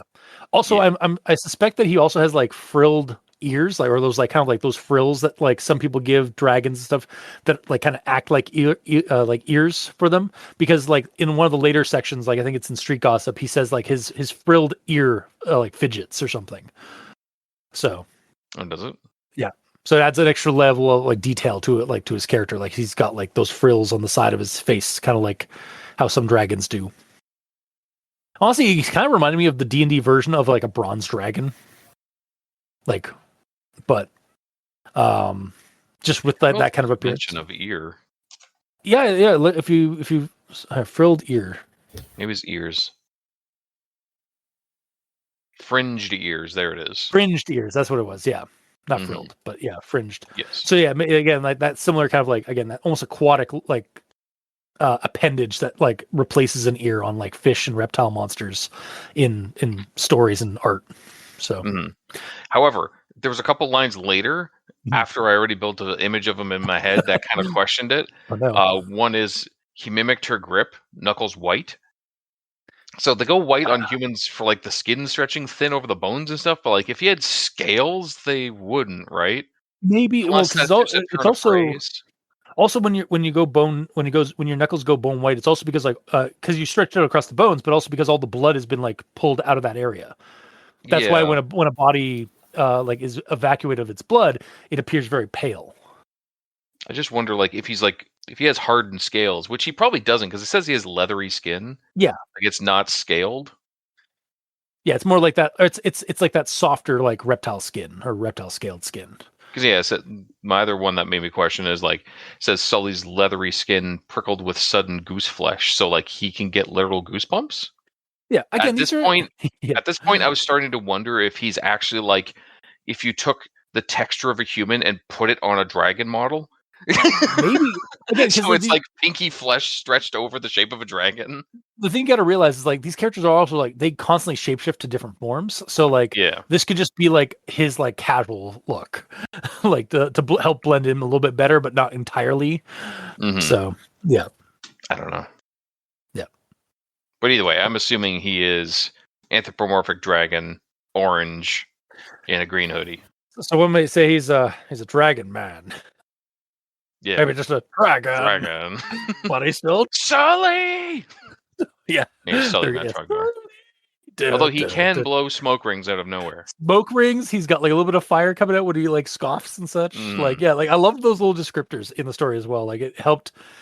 Again, I was kind of like weary because like so this section's like transcript of the interview is much different from Elia's transcript interview. Like in Elia's transcript interview, it's just like the back and forth between the detective and Elia in terms of like dialogue. We don't get any descriptor of like how they're reacting or how they're acting to each other in the interrogation room. In this one, it immediately cuts away from that and goes more of like a narrative aspect. And at first I was like, I really don't like that. Like, stay consistent. But then I was like, this entire story, each section has been creatively different. Like, first one was like articles. The next one was like a more like kind of straightforward, like kind of like cold interview thing. Yeah, like a script kind of like transcript that you'd see in a police interrogation transcript. And then this one gives like, because this one's telling the bulk of the story, this one's more narratively inclined, and like you get to see more of the reactions. So it's like I kind of like it for how over the course of the series, or over the course of these sections in this story, it's much more engaging and entertaining with how different it is with each section. Yeah, it's kind of like each section is curated by an entirely different person. Yeah, although and like the last two kind of feel the same because they're just narratively driven normally. Well, and that kind of makes sense because like they're both being it's two different characters being interviewed / interrogated by the same detective. So like there's a similarity in that regard, but like they are different in that like the first one was like a more mature dragon mother talking about things, and then the next one's a much more inexperienced, a much more like kind of open like dragon youth who's talking. So I was referring to the interview with Sully and then Sully leaving and having gossip on the way out. Yeah, those ones are very samey. Yeah, that's my one like issue is like that, like the last one, which is also very short, but it is basically just a similar retelling style as this one. So, well, yes and no, because like he gets like new information on that. You get new information, but like the writing style is very similar, is what I meant. Yeah, but it still needs to be there, and it still needs to be its own separate section because it's entirely different scene. I wasn't saying that it was. Okay, it sounded like you were dismissing it. It's like, oh, it's another repeat. Get rid of it. No. This is one of those repeats that like can stay because we do need it. But I'll move on to the next thing I have here. So we get this part here. Maya kept trying to steal other people's candy, and Jasper Finchley, the Griffin kid, he was wearing fake dragon wings, and he kept flapping them in Adora's face. That's why she had a difficult time trying to attach the brooches to her hat. Eventually, Jasper's mom told him to settle down. And I was like, so at this part, I was like, oh my God, there's two Jaspers in this story? Why? Wait, yes, because Jasper is Jasper Collinson. And there's a Jasper Finchley. Ah, piss. It was Collison. yeah. So like, and I know realistically there can be like the same people, like different, same named different people in a town or in a setting. But on a narrative, on a storytelling point of view, don't do this. Well, no, I mean, yeah. Like I understand, like, but like, like we already have like a well entrenched Jasper in the stories. I was already confusing him with Jarvis all the time. Yeah, I know. So was I. last session last episode we were confusing it. Yeah, like it's technically not a problem because again, multiple people have the same name in a town. It's just from a story when you're writing a story, try to not do that. Please, it just gets a little Steve. Like, exactly. We don't have a Steve yet. There are other J names than Jasper and Jarvis. Jesse. There's Janiel. Janiel? I was like, first thing that came to mind, I was like, oh, that's stupid, but I need to say this. Jeffrey? yeah, Jeffrey Woods. Wait. Please no. Yeah. But yeah, moving on to the next thing here. Actually, this one's also going to be involving another J-named character, our friend Jarvis. Mm-hmm. That's the Griffin kid, right? No, that's Elfin Lad. Right. So Lee whispered that Ukiah had just had a massive falling out with Todd. He paused, the pistachio shell crumbling in his palm. Right before Halloween 2, she was furious because Todd dumped her to go out trick-or-treating with Jarvis Giroux's group instead. Ramirez's pen froze mid-word. Jarvis Giroux? His voice dropped, low and deliberate. Oh, wow. Actually, that's a grammar question. Low and deliberates. Should actually be low and deliberate. Oh, yeah. The mayor's son? I was like, dun, dun, what? Jarvis is the mayor's son? So this kind of begs some questions. I'm kind of surprised there wasn't a whole blown like thing in the story, like an issue with him being taken by the witch mob for like like a few weeks before Halloween. Oh, yeah, right. Nobody really cared. Yeah, like Well, I'm pretty sure the previous story, it was like at least a week or so before Halloween, like when Adora and Jarvis got like grabbed by the witch mob under Nanmore District. And like you'd think that the mayor of Hogan's Gap would be a bit freaked out that her son was missing. well, but she forgot that he existed. Oh shit, that's right. What? Remember, like when Adora like said, like, "Oh, like I gotta go find Jarvis has like been taken." It's like, Oh. who's Jarvis? Right, I forgot. But then why does Ramirez remember him? Because it's been resolved already. Oh, fuck! It's been 2 weeks. You're right. Oh my god! If that's actually like what that's insinuating, that's actually genius. Okay, I'm good with that. If that's the case, because I totally I forgot that Jarvis had been apparently forgotten by the world because of like magic or shenanigans. Okay, moving on to the next one then. They just found out 3 days ago and canceled his party immediately. Sorry. You okay? Ah, yes. You've maxed out the credit card. Cancel your Halloween party immediately. Sorry, that's what came to There's mind. certain buzzwords that'll always trigger that for you now. Yeah, absolutely. But yeah, Like, so yeah, sick. freaking sick. Yes. Anyway, yeah. So yeah, they canceled the party immediately. Wanted him to go to some charity event for the Tarian refugees to teach him some humility, but Todd wasn't having any of it. So he took off in a last-minute costume instead. The detective's eyes narrowed. So Todd lost his party privileges and his girlfriend in what, 72 hours? Yeah, pretty much, Sully replied with a shrug. And this is the part where the story where I was like, we're not getting that party, are we? No. Again, unless like there's a later story that goes from Todd's point of view, where like, oh, like they went to a secret party that he had planned and things went horribly wrong. I don't think we're getting that Halloween party that we were He's like possibly leading up to. very dead though, like you said. It's true, yeah, but like again, there's still like an hour or two between like when he was last seen, at least unless he was taken or that wasn't him before that as well. But we'll see. We'll have to see. We'll have to wait for what the future holds. But yeah, so moving on to the next one here. The detective flipped a page. Delinquencies. Sully shrugged. Heard rumors, setting off Axe cologne, stink bombs in the library stacks last year. Got suspended. Before that, something about forging his mom's signature on a waiver for a banned inscriber device for homework enhancements. Another pistachio was skillfully cracked, its shell snapping like a tiny bone. So as this is going on, like this is like just like kind of a remark about like Sully's like attitude through the interrogation / interview here.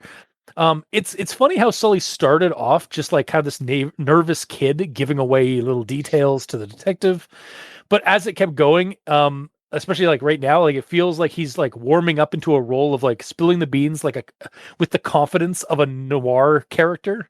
Yeah, a little bit. And then later on, in the interview, he starts acting like a traumatized Call of Cthulhu victim being interviewed or by investigators for something they saw. Like, given the weird spooky shit Adora and him saw at that bridge, I don't blame him for reacting like that as he tries to recollect those events. But it's just like interesting, like his mannerism changing over the course of the this section of the story with this interview. Like he started off kind of like unsure, and just kind of spilling the beans like willy-nilly, like and to the point where like the detective had to kind of like nudge him back on track. And then and like the halfway point, like he started getting a little bit more confident, and it's kind of like started like giving information more willingly, more like, again, like a noir character. And then as he tried to recollect like the traumatizing stuff, he actually starts visibly seeming shaken by it. And I love that. Same. The next thing here, so yeah, we got the silly Todd like costume, like it's like, oh hey Todd, how's it going? And like he's just like going around in his defiance, and then Sully and Adora see him again. Sully shook his head firmly. No one, just Todd in that bulky costume, standing under the lamp, like it was a spotlight, and it was also really quiet, like dead quiet. Usually you hear crowd noises or concert music from the park, but there was nothing. Like someone had sucked all the sound out with a vacuum. So at this point, I was like, okay, this is actually really creepy as hell. Like I loved this. Like we're finally getting something like nice and creepy here, because it kind of reminded me of like that kind of thing that you get in certain stories and like films and games where like it starts off silly and lighthearted, like again, Todd going around in this big bulky like rabbit mecha suit. And stuff. But then in a moment, things turn spooky, and that costume is no longer all that silly, but it's because of like how the person inside is acting. It's all very disquiet and menacing. And I think that's called like a bait and switch in terms of like, oh, like something being like nice and goofy and then suddenly like switching around and being twisted and horrifying. Or as I've discovered a new term for this trope, lightmare fuel. Interesting. And I love that name. It's so like it's a very fun little pun on like nightmare fuel, but like lightmare fuel. And it's like again like where like you see like a clown or like a cutesy like mascot character. I think it's probably something that comes up a lot in like mascot horror. Yeah. Where like, oh, it's like it's like this big bubbly like hippo character. Oh, everything's nice. All the kids are playing, and then it just suddenly like stops moving like and being jovial and just like stays like motionless for a few moments. To the point where somebody like Mister, and then it just turns its head around 150 degrees, with like black ooze coming out of the seams, and just like, I'm not here anymore. Like that's like what lightmare fuel is, and that's kind of the vibe that we get here. Is like Todd was all like kind of like silly with the costume and stuff like that, and then you see it the next time we see him, he's acting really fucking weird and like almost like uncannily creepy, and then cosmic horror shit happens. Yeah, a little bit. Speaking of, the next thing here is the after they observed him for 20 minutes and then run from the menacing version of him, and then they turn around and like the street lamp above him, the light wasn't touching him right. It slid off the suit like oil, left him standing in his own little pocket of shadow. I was like, that's so good. I love that. That is super cool. Yeah. And this whole section with the bunny costume, Todd is really spooky here. Like, really good. The next thing here, this one is something that I think should have been changed, but I'm fine with what happened. But like, I think this would have been like really good. Like, this would have like blown my, like, I would have like gotten on my seat like, oh, but this is what happens. So, with each crunch, he glanced around the room, his eyes darting like a squirrel caught in the headlights of an oncoming car. It didn't even look like a shadow of a bunny suit, more like dark crumbled up mass. That should probably be more like a dark crumbled up mass. Sorry. Yeah. Grammar position. More like a dark crumbled up mass with these ugly green lines squiggling through it. Okay, so that's how the story like presents this, like, and then like the shadow thing kind of comes at them oozing like very fast, and they have to run again. I really thought he was gonna say it looked like a lumpy burlap sack, and that would have been like so like cherry on the top for me of like it's all comes together, like it's actually just the burlap sack of evil. Yeah. Oh, but I mean, it still could be that thing because it could just be like the burlap sack, like inverted, maybe. Or whatever was in the sack got out. Yeah, exactly. Oh, that's what I mean. Yeah. Which could also be the maggot born that was referenced in like a previous story that like Todd was telling about. Like maybe that's what the maggot born is. It's actually whatever's in the sack. But regardless, It's still a good. It's still a good like descriptor, and like what happens, like what chases them, is still really cool and creepy. It's just like I was really hoping it was going to be the burlap sack that was underneath that. It was suddenly what Todd turned into. Yeah, but if the burlap sack's chasing them, then it's essentially just a haunted like potato sack race. I don't know. Like you could make that terrifying still.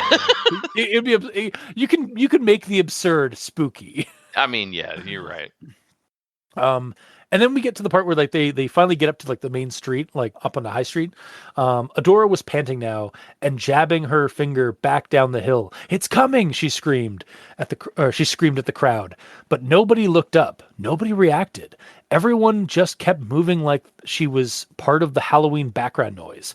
And I really like that reaction of this like kind of cry wolf situation. Like, of course, people aren't going to react right away, at least, to somebody doing that in like this setting, because it's Halloween. It's just par for the course for like people pranking and stuff. Plus, she's a puka. Exactly. Yeah. Again, fantasy racism racism towards pukas. yeah, fantasy racism profiling. Mm-hmm. Justice for pukas. Yeah, exactly.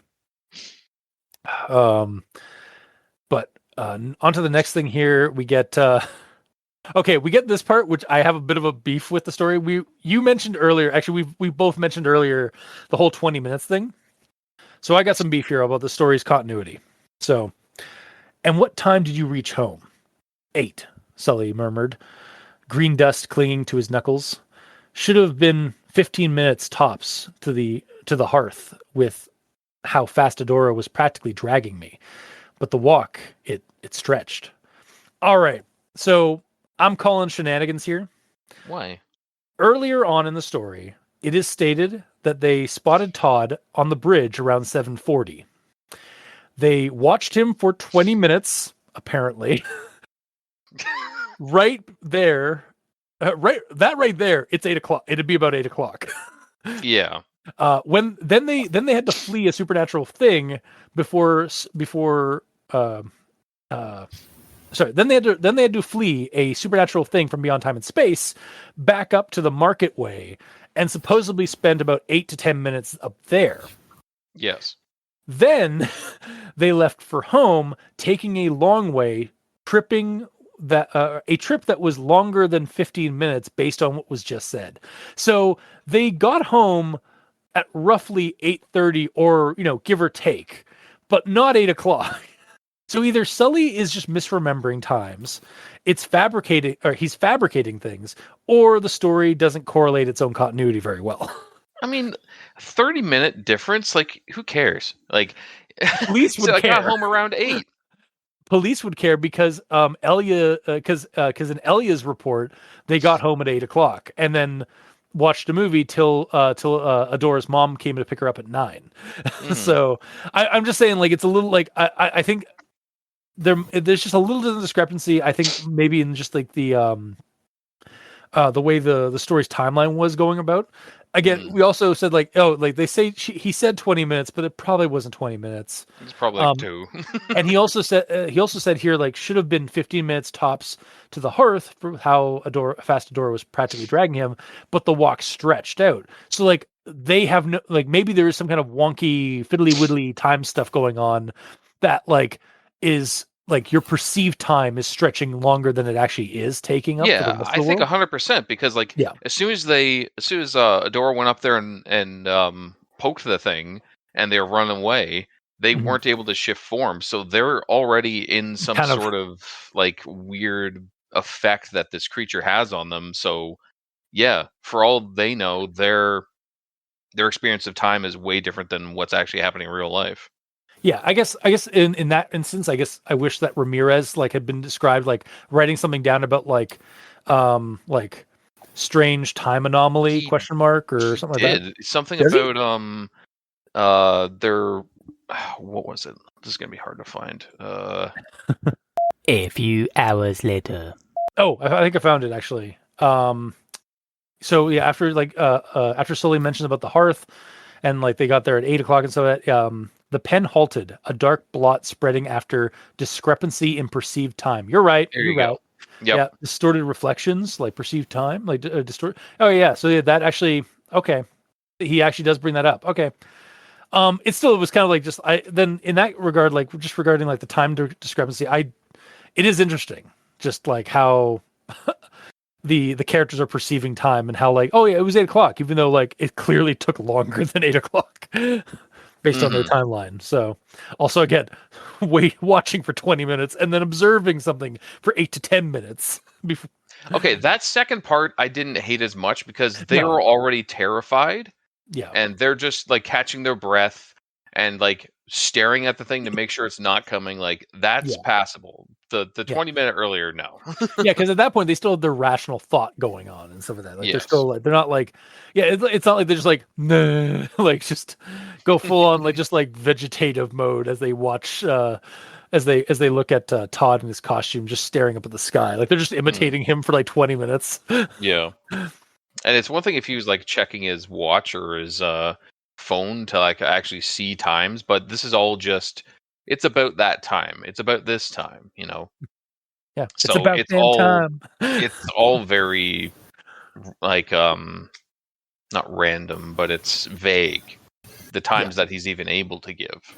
The fact that he gives like 7:40 and stuff like that is odd, in my opinion.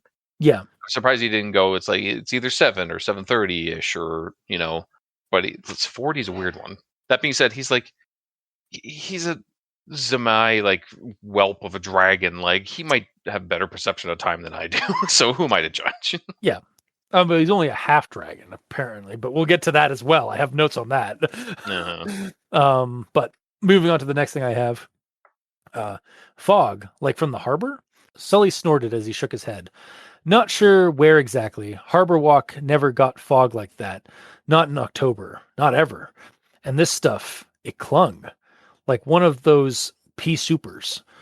Cold and greasy, like wet ash. Couldn't see 3 feet ahead of us. And I just want to highlight this. I really love this description of fog. Like a pea super, cold and greasy, like wet ash is just so good as a description for fog. Then the next thing I have here, he shrugged. Of course, who'd believe us halfies anyway? Ramirez's expression softened, the hard lines around his eyes easing. Kid, you're talking to a halvesy right now. Aryan, or Hispanic, Hawaiian, on my father's side, and Niam on my mother's side. I grew up in Curtisville, small town full of halvesies and rife to the eyeballs with the paranormal. Yeah, Curtisville represent. God, I really haven't had much like in terms of like I know I've been saying a lot about this section, but I really like my notes are kind of spread out across this whole section, and I really haven't had a whole lot on this because I've just been really enthralled with the story. Like I've been reading it, and just like taking what notes I've taken are just like the ones that have like popped up either to highlight something or to like because of the time discrepancy. But like otherwise, like the rest of the story is just going really enthralling to me. And that says something because this is the longest section too. Yeah, exactly. But it was the one that like I also like didn't have to stop as much on it. Exactly. Yeah. And then we get this part here, this other little bit of revelation. So this is again right after Ramirez says like he's from Curtisville and such. Even had a possessed grain bag pay a visit to my dad's tool shed. Gave us all horrific nightmares for 2 weeks. Adults just dismissed these things as figments of our imagination, but I knew. I always knew. I was like, wait, what? Ramirez was one of the kids from the Aberration series, like prologue and like A to D story. I think he's Nair. I think you might be right. He's the one that was all the other kids got names. Yeah, because because like Liz was the one that wrote the story. I think, like wrote that first story, but it was like in an article for a magazine. Yeah, exactly. Yeah, so Liz, Leia, Ben, Vanderzee. So like maybe those were just like assumed names, like for the magazine article, like didn't want to like name names, like give actual names. Maybe Vanderzee, either the Vanderzees weren't the first to be visited by the sack, or maybe again like his name got switched to Ramirez or something like later in life kind of thing. Maybe. But yeah, I was just like, what? Like that link between like the first story and the last section of the story, or the second last part of the story, like was so like really good to me. I was like, oh my god, what a revelation! Ramirez is one of the kids in that saw the grain, saw that bag of evil. Yeah, I'm glad that it came back around to it eventually, because like that first entry was good, but like it wasn't referenced much after that. I mean, we'd see the bag occasionally, and we got the origin of the bag last week. Mm-hmm. But yeah, like the fact that like we finally got like a reference point of like somebody from that period, like back then, because it was like in like the 70s or 80s when that story was told, or when that story was when that story happened. Yeah, when it happened. Yeah. Mm-hmm. So yeah, like the first few like stories that we read of this, it was basically like, here's the grain sack, and then it's all of a sudden like, and now for something completely different, and then here's dragons that are running a bakery, like for like exactly, 3 or 4 entries, and then we get back to the sack. And we the see sack why it all makes sense. Yeah, and like the sack has been there just like off in the background, but like only noticeable if you just happen to notice it. But then like suddenly it pops up to the foreground. Yeah. In the sack ground. Yeah. God damn it. I know, I hate me too. Moving on to the next one. You don't need to worry about Adora for me, or you don't have to worry about Adora or me tonight. My mom's a full-blooded Zmai, descended from the Zmai Goranich line. When she gets into full-on protective mode, ... Sully crushed a pistachio with deliberate force. Okay, first, again, this is the one where I like, all right, these pistachio mentions are like getting a little ridiculous, but like it's fine. We already referenced it and stuff, but also, yeah, Zamai Gorsh. Sorry, Zamai That's what her dad Goranich. looks like now. So the Zamai Goranich, which is in folklore, it is a legendary Zamai dragon, which this is the one that's said to have like 3 to 12 plus heads in Slavic mythology. And so, yeah, we've mentioned it off and on throughout the story, like throughout the different stories as well. When Elia brings up, I kind of feel like Elia should have had at least one extra head mentioned, since they are of a specific Zamai bloodline. They might be like spawnable. Like you you use one head normally, and then like when combat starts, it's equivalent to like pulling out a weapon. Just your head splits. Yeah, I mean, again, it could just be like a shape-shifting thing. Like, or again, like, okay, time to assume my battle form, and then like multiple heads come out like a Hydra. And then again, with it actually also kind of explains why like Sully's never described with having extra heads, because he's only half Samai on his mother's side apparently, and which also begs the question for me: what was his father like? Since he was shot down by Gatling gunfire. Oh yeah, right. I presumed he was a winged fantastical creature like a dragon or something.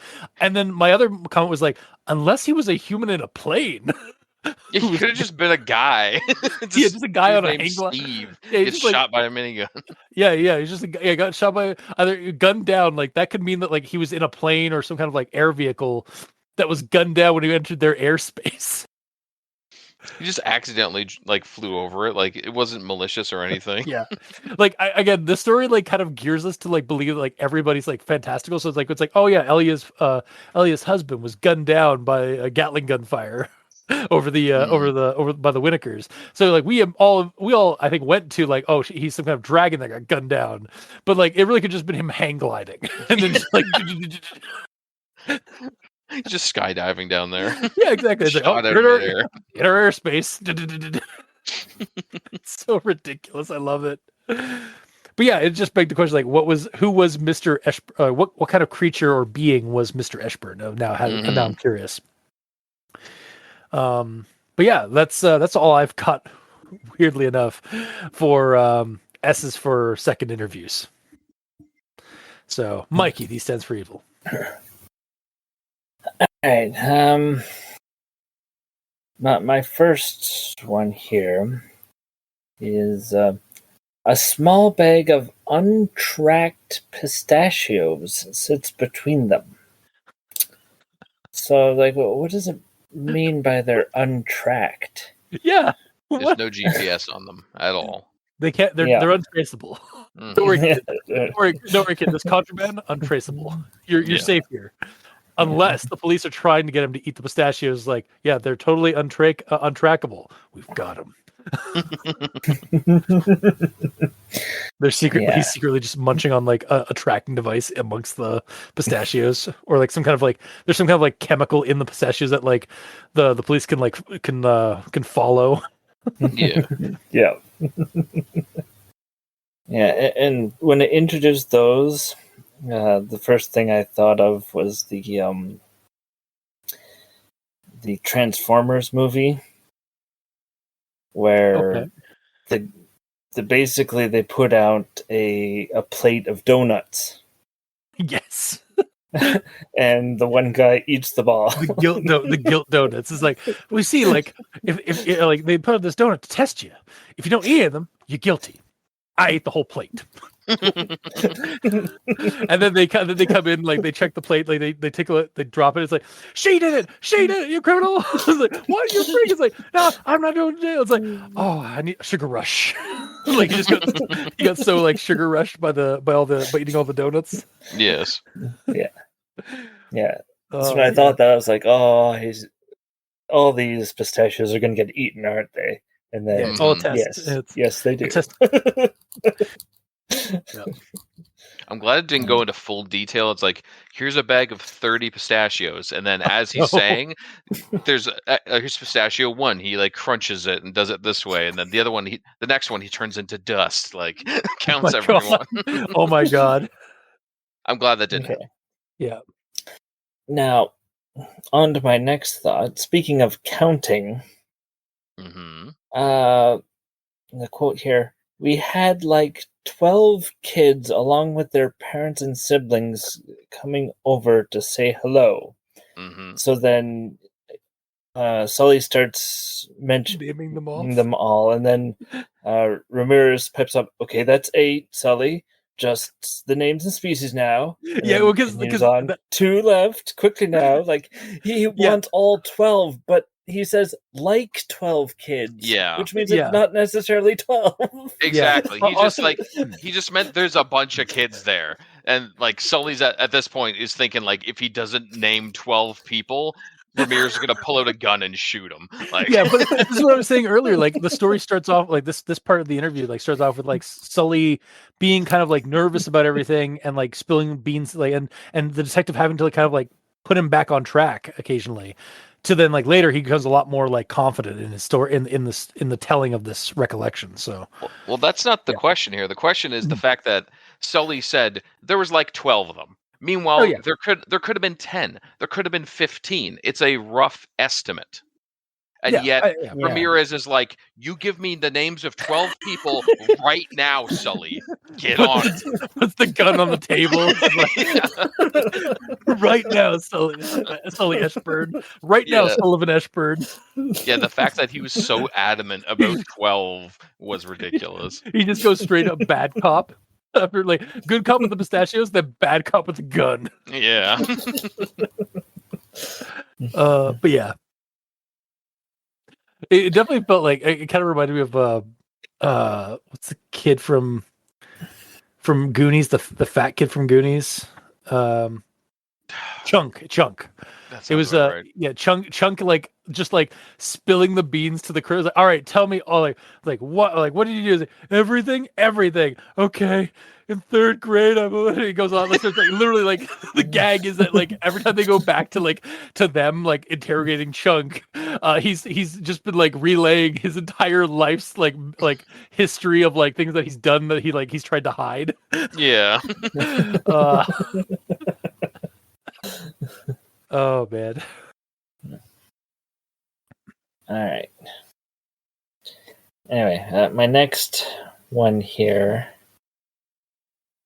So this is when he's talking about Todd, and last month he flashed this old iron key at Adora, and then later on the cop's like, "Where's that key now?" Like, why does the cop assume that somebody would know where this key is? Yeah, because it was like a couple of weeks ago. Well, he's asking him if he knows where it is, but the wording is like It sounds like he knows that Sully knows, even though he doesn't. No, yeah. Yeah. Where's that? Yeah, Where's so- that key, so Sully? Do you know where Yeah. that key is? But also, like, who cares? Does he need that key for any reason? No. It could be. It could No. be important. You don't know, but It yeah. could be evidence. It Yeah, could be. true. It is the key to the to like the Winneker mausoleum. So Mhm. yeah. All right. And that's the end of my notes for this section. Gamer, do you have anything left for second interview? I believe I do. At the very start, I like that the list of information about like location, Hogan's Gap Police Department, interview room 2, and the date and the time, and the interviewer and the interviewee. I like how it's all listed. It feels right, and it gives like a clean visual before any of the actual entry even starts, which was kind of nice. I kind of wish the previous one did that too, but that's fine. They are like technically done by. Is it Ramirez doing both interviews? I think it's Ramirez doing both of them. Oh, okay. Then you should have done it on the first one too, for consistency. But that's just my OCD kicking in. Anyways, I just want to my next one. I just want to highlight this insult here. This was Ukaya. Is that how you say your name? Yeah, I think Ukaya. Yeah. Yeah, she's yelling at Todd saying, Yukia, "You're sorry. the perfect example of what happens when a gene pool doesn't have a lifeguard." Oh. Yeah, I read that. I'm like, hell yeah. I'm totally going to use that. Have that in the back pocket if needed sometime. Todd needs some aloe vera on that burn. Yeah. Damn. That was pretty good. But and Yukia was like basically like the goth like Niam that was like that's in that group of friends, like even from like the pizza place that they were at in like the previous story. Mm-hmm. So yeah, she's just like the no nonsense, like the one that's like you're intimidated by as much like from her appearance and demeanor. So yeah, What is an IM? I don't remember. I don't You said know. it like you knew for sure. I think I've tried looking to see if Niam is an actual folklore thing. I think it's another like creature race from this setting specifically. Okay. Like sort of like how the Gurdine are.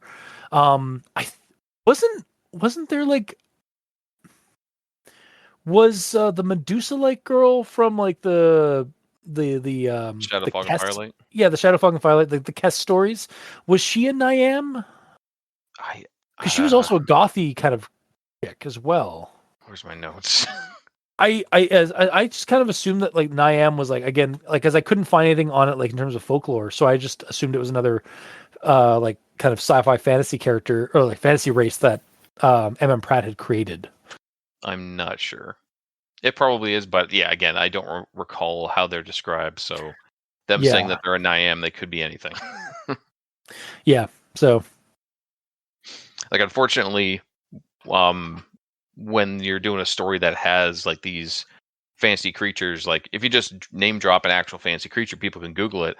But if you're name dropping a creature that you created and it either hasn't been described or hasn't been described in a very long time, would be good to have like a brief description when it comes up again, just as a reminder. Even just like just adding like some extra details about the character, like when they're talking or as they're like doing something in the scene. Yeah. Just, I think Niams have just been like I have to go back to some of the previous stories in the Curtisville series and see if Niams ever got like properly like described, because as far as I know, they're just like the only time I've heard them described is like goth chicks. So or again, like Ramirez is half Niam, so so maybe that it's just like another like kind of like fairy folk character or creature or race, just like kind of almost indistinguishable to humans, but like maybe they've got more magical power. Possibly. Yeah. But yeah, I don't know. Either way, that's all I got for notes. Okay. On that one. On to the last section, which is S is for street gossip. And I've only got one thing for here. He leaned closer, his breath smelling faintly of sour gummy bears. Word is it was a batch of ghoul gummies that Todd's crew had gotten earlier. Mai said that she pilfered some of them from their bags, all wrapped in shiny orange and green wrappers. Tasted like metal, brown sugar, and bad pennies. And I was like, right. I even referenced like a comment, or a quote earlier of like my like filching candy from kids, including Todd's group, earlier. And yeah, so like that I guess that explains why that happened. Like we actually got like kind of almost like some foreshadowing of something to happen earlier. But also this whole section of like the gummy bear, his Bill's breath smelling of gummy bears, and this whole like ghoul gummies thing, I guess is also explains the story's accompanying image, which we have Yes. not tackled at all in the story. Nope. we have not. So there is only one image for the entire S Aberration series story. And that is a picture, or possibly even like it looks like a painting of Yeah. gummy bears in a like kind of in a tipped over like shot glass. hmm So I guess that is probably wise. The whole gummy candy and ghoul gummies and gummy bear stuff from Street Gossip. Which again, also like when I first saw it, is like okay. And as it was going on, like all right, it's candy. It's like candy in a shot glass. I mean, I'm not sure about the shot glass stuff, but like it's candy. So like, and this is like post Halloween. So like it's talking about like Halloween candies and all that stuff. So I just assumed that's why it was there. hmm So again, in terms of the image, it's fine. I'm fine with it there, and it does have some resolution after you've read the entire story and get up to Street Gossip area. hmm Also, I had a little bit of paranoia, sort of like similar to how you were like that wasn't Todd, like even like early on, Yeah. like in that costume. I kind of had this part where like after like Sully gets out of the precinct, told to go home because like something might be like following Yep. him or something like that. hmm And then Bill shows up here, and Sully immediately forgets all that and just starts talking to Bill. I was like, this isn't Bill, is it? Like, or this is Yeah. like, because they've also been saying that like people, like animals and pets and stuff of that have been going missing, and like we don't know if maybe people have been going missing as well, as this thing has been like taking people's skin. So it's like, oh, is this actually Bill, or is this just like something's taken his skin and is using it? Might just be the story's own inducing paranoia in me, but I'm not trusting anybody anymore. You know what would have been cool is if like he left, and he's worried and everything, and he's just going straight home, and he hears Bill's voice behind him, and Yeah. then he just goes, "Bill, I'll call you when I get home. I gotta go." And then he just goes home, calls Bill, and then he's like, "Hey, Bill," and then Bill talks to him saying like, "Oh yeah, hey, by the way, did you hear about all this? Blah blah blah blah blah." And then yeah, they go through all the information. And then by the end of the phone call, Sully's like, "Yeah, sorry I couldn't talk to you on the street. I just had to get home." He's like, "What do you mean? I haven't seen you today." Oh, That would have been a really that's cool twist at the end. That's kind of where I thought it was going into, and then like the end of the story, we get like this whole like revelation that like somebody had poisoned a bunch of the kids because of this ghoul gummy candy that was in Todd and his friend group's like bags of candy. I was like, I was kind of expecting it to be more like of the like somebody's got more people are going missing or acting weird in town around Sully. Again, insinuating that like this thing's still out there, like whatever it is that like was dressed up as Todd. But it seemed like more or less just like establishing more of the assassination attempt on Todd and his friends. And just people got stuck in the collateral of it. So, which is fine. I hope it like if we hopefully we get some more stories posted where that continue on this and like kind of like explain this whole thing a bit more. Again, please give us some inkling of a Halloween party that Todd visits before he gets eaten and like and taken over by whatever the bag is and stuff. Yeah. But that's all I've got for S's for Street Gossip. So Mikey, these stands for evil. All right. So I totally understand Bill's perspective about Halloween is canceled, and they're going to have trunk or treat with vegetables. Lame. I just thought what he meant by trunk or treat, because it's like You're getting just like vegetables. Yeah. Okay. I just got Yeah. that now. Well, also, trunk or treat is actually a fairly recent thing as well. Like in today, like by today's standards, where like people if a community wants to get together and do Halloween, but they don't want their kids going door to door throughout the entire neighborhood, like they want to stay safe and stuff, they'll all like meet at a certain location, like a parking lot, or even sometimes like a mall or the school, like the local school will set up like a space in the gymnasium or somewhere big, where all the parents get to meet. And the trunk and treat are basically like everybody's like all the parents' candies are in the trunk of their car, and so like the kids just go around the circuit and just get candy from the various cars. Oh, that's boring. Yeah, and that's just I mean, because at like, the end of the like, day, as a kid trick or treating, you're just trying to get free candy. That's all you really care about. yeah, but like I Yeah. I may be like maybe because like I'm of the older generation that like loved going like trick or treating and stuff of that, like door to door and all that, and have the experience of like going across various neighborhoods alone or with some friends and stuff like that. Yeah. But like I do think like nowadays like that whole like the kind of newer thing of like parents wanting to keep their kids safe, and like so they set up these smaller things so they don't have to go door to door. I think kind of ruins the spirit of Halloween. Just because people are being overprotective. But yeah. I mean, I get it, especially if like bad stuff's been happening in that neighborhood. But yeah, it just kind of wreck it. Yep. But it's better than just canceling Halloween completely, right? Yeah, I mean, they could always just go to a better neighborhood. I'm just saying. It's that easy. Yeah. With housing prices these days, hell no. I mean, yeah, and with gas prices these days, like having to get all your kids in a car and like drive a couple of blocks away or like to another part of the city. I mean, I get that, but like, just let kids be free and be kids. Like, I think this is just like me like being kind of crotchety about like helicopter parents, but helicopter parents, yeah. That's really where it stems from, though. Yeah. Yes, for sure. But yeah. Anyway, let your kids be free is my motto. Yeah, and then the implication at the end, which is kind of interesting, that Todd was planning on poisoning his own friends. Was it Todd though, or was it like? It could be. Yeah, that could. Oh fuck! You know what? That might have been Todd. Yeah, based on what happened in the previous story. Yeah, well, because Todd gave out the same sort of candy to someone else, which is what Sully's talking about. Yeah, or remembers.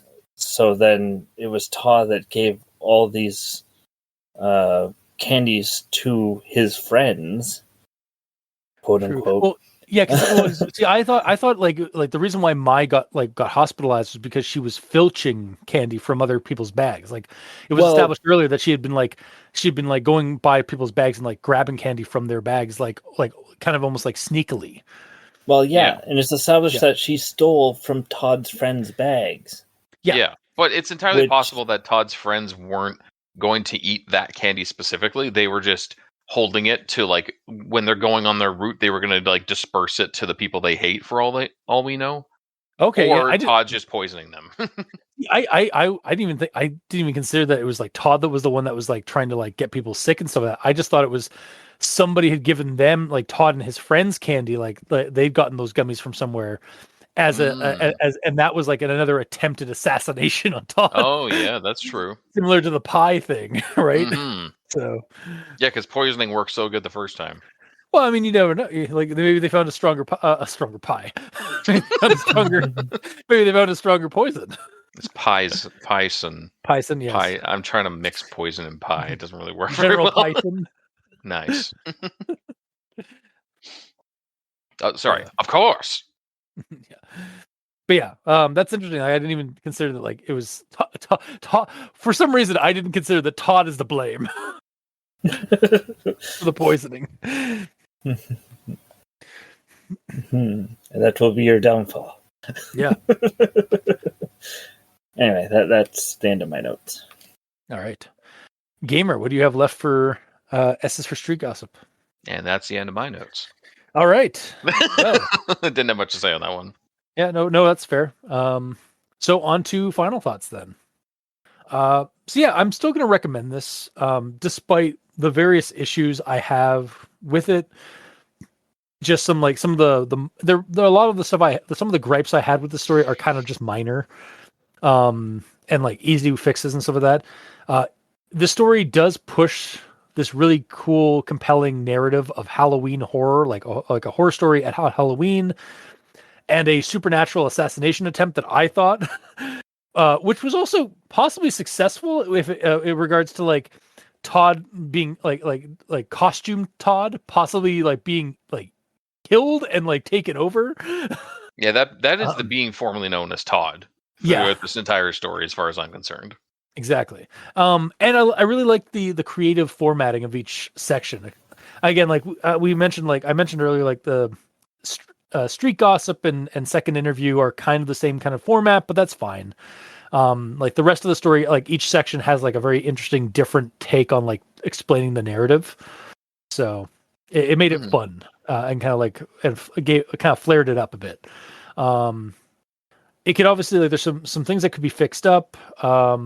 But it never meanders, which is always sort of an issue with me when it comes to some of the Curtisville stories. It seems like where like the plot, like this the story just like sometimes will meander so much that like I don't know where it's going. Whereas this one, throughout the Aberration series, from like prologue to the S section to the S series, have been building up to stuff, and I like that. I am sad we don't get the Halloween party.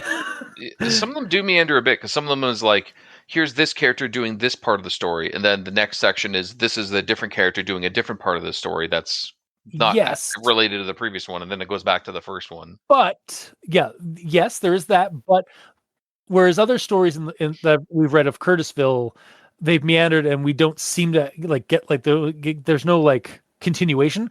Each like even those meanderings have been building up on the greater story.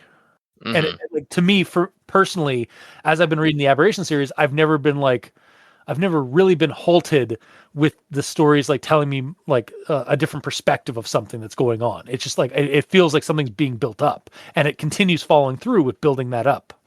So the only time that we had that was actually the last episode, with that like one section that kind of just meandered, and we don't know if it was like a set in a future time, or like it just involved like Twistle and like those ghosts in her house. Like I wasn't really sure about that one in terms of like where it fell in the story, but like everything else is really kind of, for me, it's felt like it's been building up to something, so, and been progressing. So I'm here for that. And yeah, like I said earlier, there was sections of the story, like whole swaths of the story that I don't have any notes on because I just couldn't stop reading. And I, in fact, want to know more. Like I if the series, like since the series has started like alphabetically to like A, I would like to see it end at Z. Yes. Like if that's where like what's happening here, and like I just think it's really interesting how things have been building up and such, and the fact that Todd is like we were saying, oh man, Todd needs to die, and then Todd dies seemingly. Mm-hmm. Unless it actually wasn't Todd dead, and he's just being like, it's an illusion of Todd. Could be his great Halloween prank. That's true. Yeah, like this could all be something. But again, like that's why we need Aberration series T is for Todd's party. Mm-hmm. Tell us what happened. But just saying. But yeah, so yeah, full recommendation on this one. I really enjoyed it. I'm a sucker for Halloween horror stories, and this one definitely got me there with the Halloween stuff and the spookiness. So, Mikey. Well, I liked the creature formerly known as Todd. Yes. And I liked the callbacks to the previous stories. Mm-hmm. Because those were nice that we get some connection. I didn't care for the fact that this is I believe the first time we learned that Adora can shapeshift. Yeah. Because she's been in her lemur form. lemur form. Like I just thought it was an anthropomorphic lemur. Yeah, so now there's like at least 2 different fantasy races in this that are shapeshifters, but they're different from each other for reasons. You say there's at least 2. There's definitely more than 2. Like there's definitely seems like more like most of, like I don't know, it feels like half the characters we come across can transform or shapeshift in some capacity. So Yeah, because even Sully was saying like I couldn't transform. So like what can he transform into? I think goes full dragon. Yeah. I think that like much like how Elia was saying, like, oh, like she's in like an anthro form most of the time when they're at the cafe, but she can turn into a full blown dragon. Mm-hmm. So yeah. Yeah. I didn't know if like because he's half dragon, he can only stay in half dragon form or something like that. But either way, please continue. So it's getting to the point where everybody can shapeshift. And, and if everyone can shapeshift, then it's not really a that odd of a thing. So I don't know why Adora is getting the blame for everything. That's what I was saying earlier. Yeah, it's like honestly, it shouldn't be able to be held in a court of law, in a court of fairy law. Just like everyone can transform. It's not that big of a. It's not that big of a benefit or like an indicator of guilt.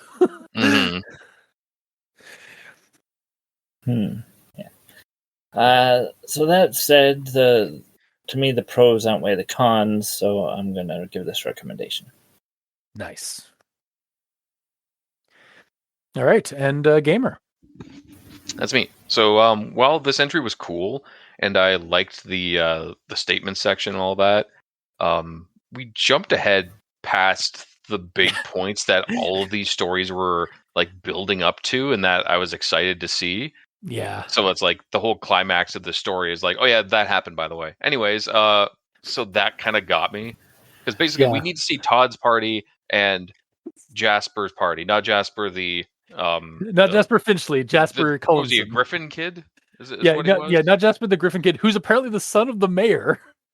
No, the other one is the son of the mayor. No, wait. No, you're wrong. Jasper Finchley, the Griffin kid, is the mayor's son who went missing.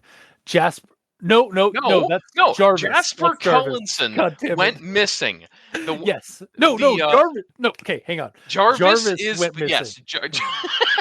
Jarvis is the son of the mayor. Jasper Cullinson was it's the friend of Twistle. Jasper is the friend of Todd's. This is why you don't have 2 Jaspers in the story. Yeah, Jasper Finchley is just a Griffin kid that Sully knows. He doesn't matter right now. He was just there. Yeah. I shouldn't have even wrote his name down. But yeah, Cullinson is what was he, a human? No, he was an elf. Yeah, he was an elf, yeah. Yes, because he was the elf that was on the phone that we thought died, but he didn't die. But he was taken. No, that's Jarvis still. That's Jarvis? Yeah, Jarvis. Okay, who's Cullinson? Cullinson was the guy who's doing the other Halloween event where he wanted to summon something, and he was trying to get Twistle to come over. Yes, right. Jasper. Yeah, so Jasper Cullinson is Twistle's friend who's doing a party to kind of counter Todd's party. Jasper Cullinson also has beef with Todd Winokur and his family because of a blood feud. Then not just him; his whole family hates their family. Yeah. Then we have Jarvis Gellert. No, not Jarvis. I don't know. I don't know Jarvis Giroux is the kid who Adora is friends with and gets caught by the witch mob and is currently like kind of in a nebulous space, being captured by the witch mob, and is also the son of the mayor. Is that an elf? Yes, he is an elfin lad. Then we have Jasper Finchley, who is a Griffin kid. Yes, who is unimportant right now. Yes. Okay. Holy shit! Again. Yeah, everybody got that? Yeah.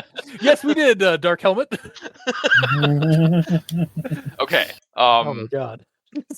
This is fine. Okay, so to clarify, the guy that is doing the summoning event was Jasper Collins. Jasper Cullison. Okay. Yeah. I can start using last names to help too. Either way, okay. So the two big things that this was building towards was Todd Winokur's party, where he was going to do God knows what. It got canceled, but there's still a secret party, so his plan is still active. And then Jasper Cullison, who was going to summon a demon apparently for unknown reasons, just for quote unquote fun, but I'm sure he was going to do it to get back at the Winokers. Yes. But that also was a big plot point that just happened, and just forget about it. We're moving on. That's what this story kind of felt like, and that really bugged me because this whole time I wanted to see the parties. There's two big parties, and I'm not invited to either of them. Gamer just wants to go to the party. Yeah, I did. Yeah, like, I think this is just sort of like setting up and like teasing like what happened like afterward, and then the next, and hopefully again, this is my hope. This is like, because like from a writing point of view, like I've seen this done before. Like we're like, oh, like they're building something up. They're building up this event, and then like right before that event, we get the aftermath of what happened, and then we go back and find out why that happened.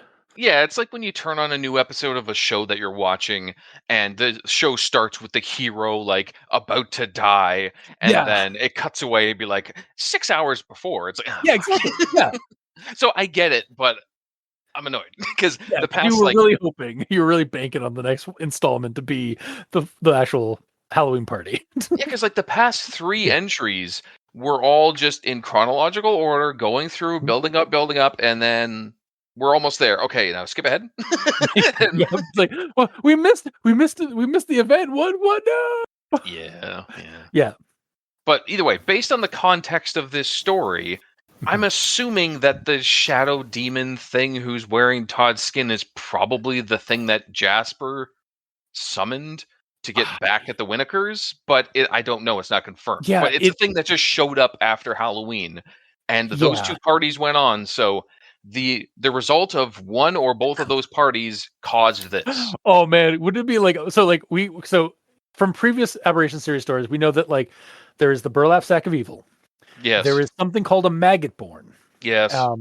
And then there is Jasper Cullinson's, like he's trying to summon something ancient for his party. We and presumably we think it's probably got to do with like the blood feud thing against Todd Winokur. What if it's revealed? What if we finally get the Halloween party story and it's finally revealed that all three converged and mutated into that thing that we saw? Or they're all just referencing the same thing.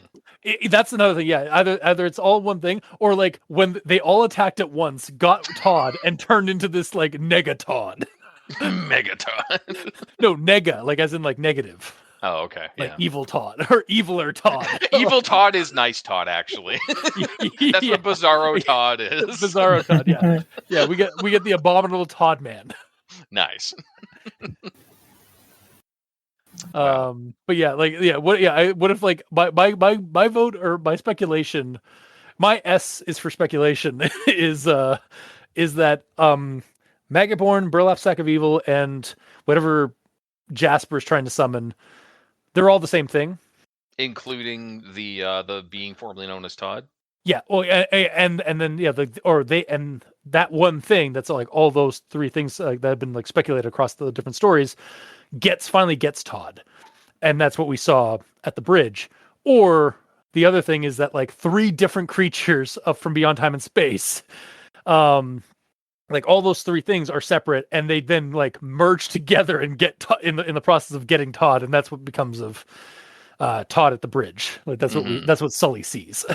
Yeah, is the final result of their like combined assassination attempt on Todd's just that much of an asshole that like there's this many like beings and people out to get him. I mean, again, we know like Todd and his family are like the worst people. They kind of are. Like they Gatling gunned Elia Eshford's husband. Possibly human, possibly dragon, who knows? Yeah. Could be any winged creature. He could have been a griffin for all we know. He's half Zemai dragon, but his dad could still be like a brass dragon. True, yeah. It could just be a different type of dragon, yeah. Yeah. Either way. So yeah, it's definitely... God, I like it's so when you say it like the way we're like rambling, it sounds so confusing, but it's so fun. It is fun. It's a fun, confusing mess that I love. Yeah. But regardless, I'm going to go partial on this because I was really hoping that we'd be getting closer to the party, not And ignoring it entirely. that's why I said I early on I understand. I think I understand why you were going to give a partial, because Yeah. we didn't get the party this No. session. I'm hoping it's going to be next because T is for Yeah. Todd. Yeah, T T better. I really hope T is for Todd. Like Yeah. that seems like such a missed opportunity if it's not. Mm-hmm. Like if T is for Todd, next time we get around to covering the Aberration series, next time an Aberration series story pops up, my first like actual thought is gonna be like, T is for Todd. Yeah, absolutely. Like, Mine will just as well. just like jump up for joy. Yes. But yeah, okay. So partial Anyway, leaving this recommendation. at a partial just because like it was really bugging me that Yeah, we skipped over the part that I was actually super excited to see, and I have to wait longer. yeah, exactly. And I But am yeah. teased with the aftermath of something that is probably awesome, and that I don't get to see. T is for teased. Yeah, a little bit. But either way, it was a fun read for sure. Mhm. Like I enjoyed the read. It's just it bugged me personally. It wasn't the horror. It wasn't the Halloween party. We promise. No, it wasn't. You were who was it? It's like Adora in her bed. It's like, oh god, Todd's party. I missed it. It's like it was canceled. I was like, what? No. Again, you're that gif of like, let me into the party. Yeah, Getting zapped with a 100%. fence. Yeah, that's me. But yeah, so I guess 2 recommendations and then 1 partial recommendation, just because the story wasn't what you were hoping it would be. Yeah, but it was maybe it's a conditional recommendation because like to everyone else, it's a fine read. It's just for me personally, reading so much build up and hype for the parties and then skipping over the parties was like a knife in the back. Yeah, like you're not copacetic with this this type of storytelling where like they bounce back and forth. Because you want just like, I want to know what the party looked like. How was the party? Like as much as I'm like reading through the interviews and stuff, I'm like, this is cool, but what happened at the party? Yeah, because they're not even. There's no interview about what happened at the party. Like it's all about like the result of it. So we get zero information, which really bugged me. But that's just me. Moving on. All right, two recommendations, 1 partial recommendation. And yeah, that will do it for this week's episode. So if you like what you heard, or if you didn't, leave us a comment in the comment section below, wherever this gets posted. Some of us are on Blue Sky. Mikey is at the East Ends for Evil, and I'm at Review Cultist. You can also send us emails at aldenterigamortis@gmail.com. That's ALDENTERIGAMORTIS@gmail.com. Or you can also leave us suggestions for other creepypastas, SCPs, spooky things. You creep it, we'll peep it. Yeah. And if you'd like to help support our show financially, you can go to Patreon. We have special episodes, early access, and extra content. To all our patrons helping support the show, thank you immensely. You're helping keep those hosting bills at bay. And as always, we very much appreciate that. And to our listeners and the authors of these stories, thank you immensely, because without your listenership, it'd be like screaming into the void. A dark, partyless void. The worst type of void. And without your authorship, writing, and posting these stories online, we really wouldn't have much of a show because we'd have nothing to talk about. So thank you. Now's a good time to mention that we are part of a podcast network, Crit in the Night, an actual play and creepypasta podcast network. We're there alongside our sister podcast, One Less Die, and our cousin podcast, The Role Playing Exchange, for things that go crit in the night. Until next time, I have been your host, Review Cultist. I'm Mikey, the East Ends for Evil. And I'm still waiting for the party. And this has been Al Dente Rigamortis. Sleep well.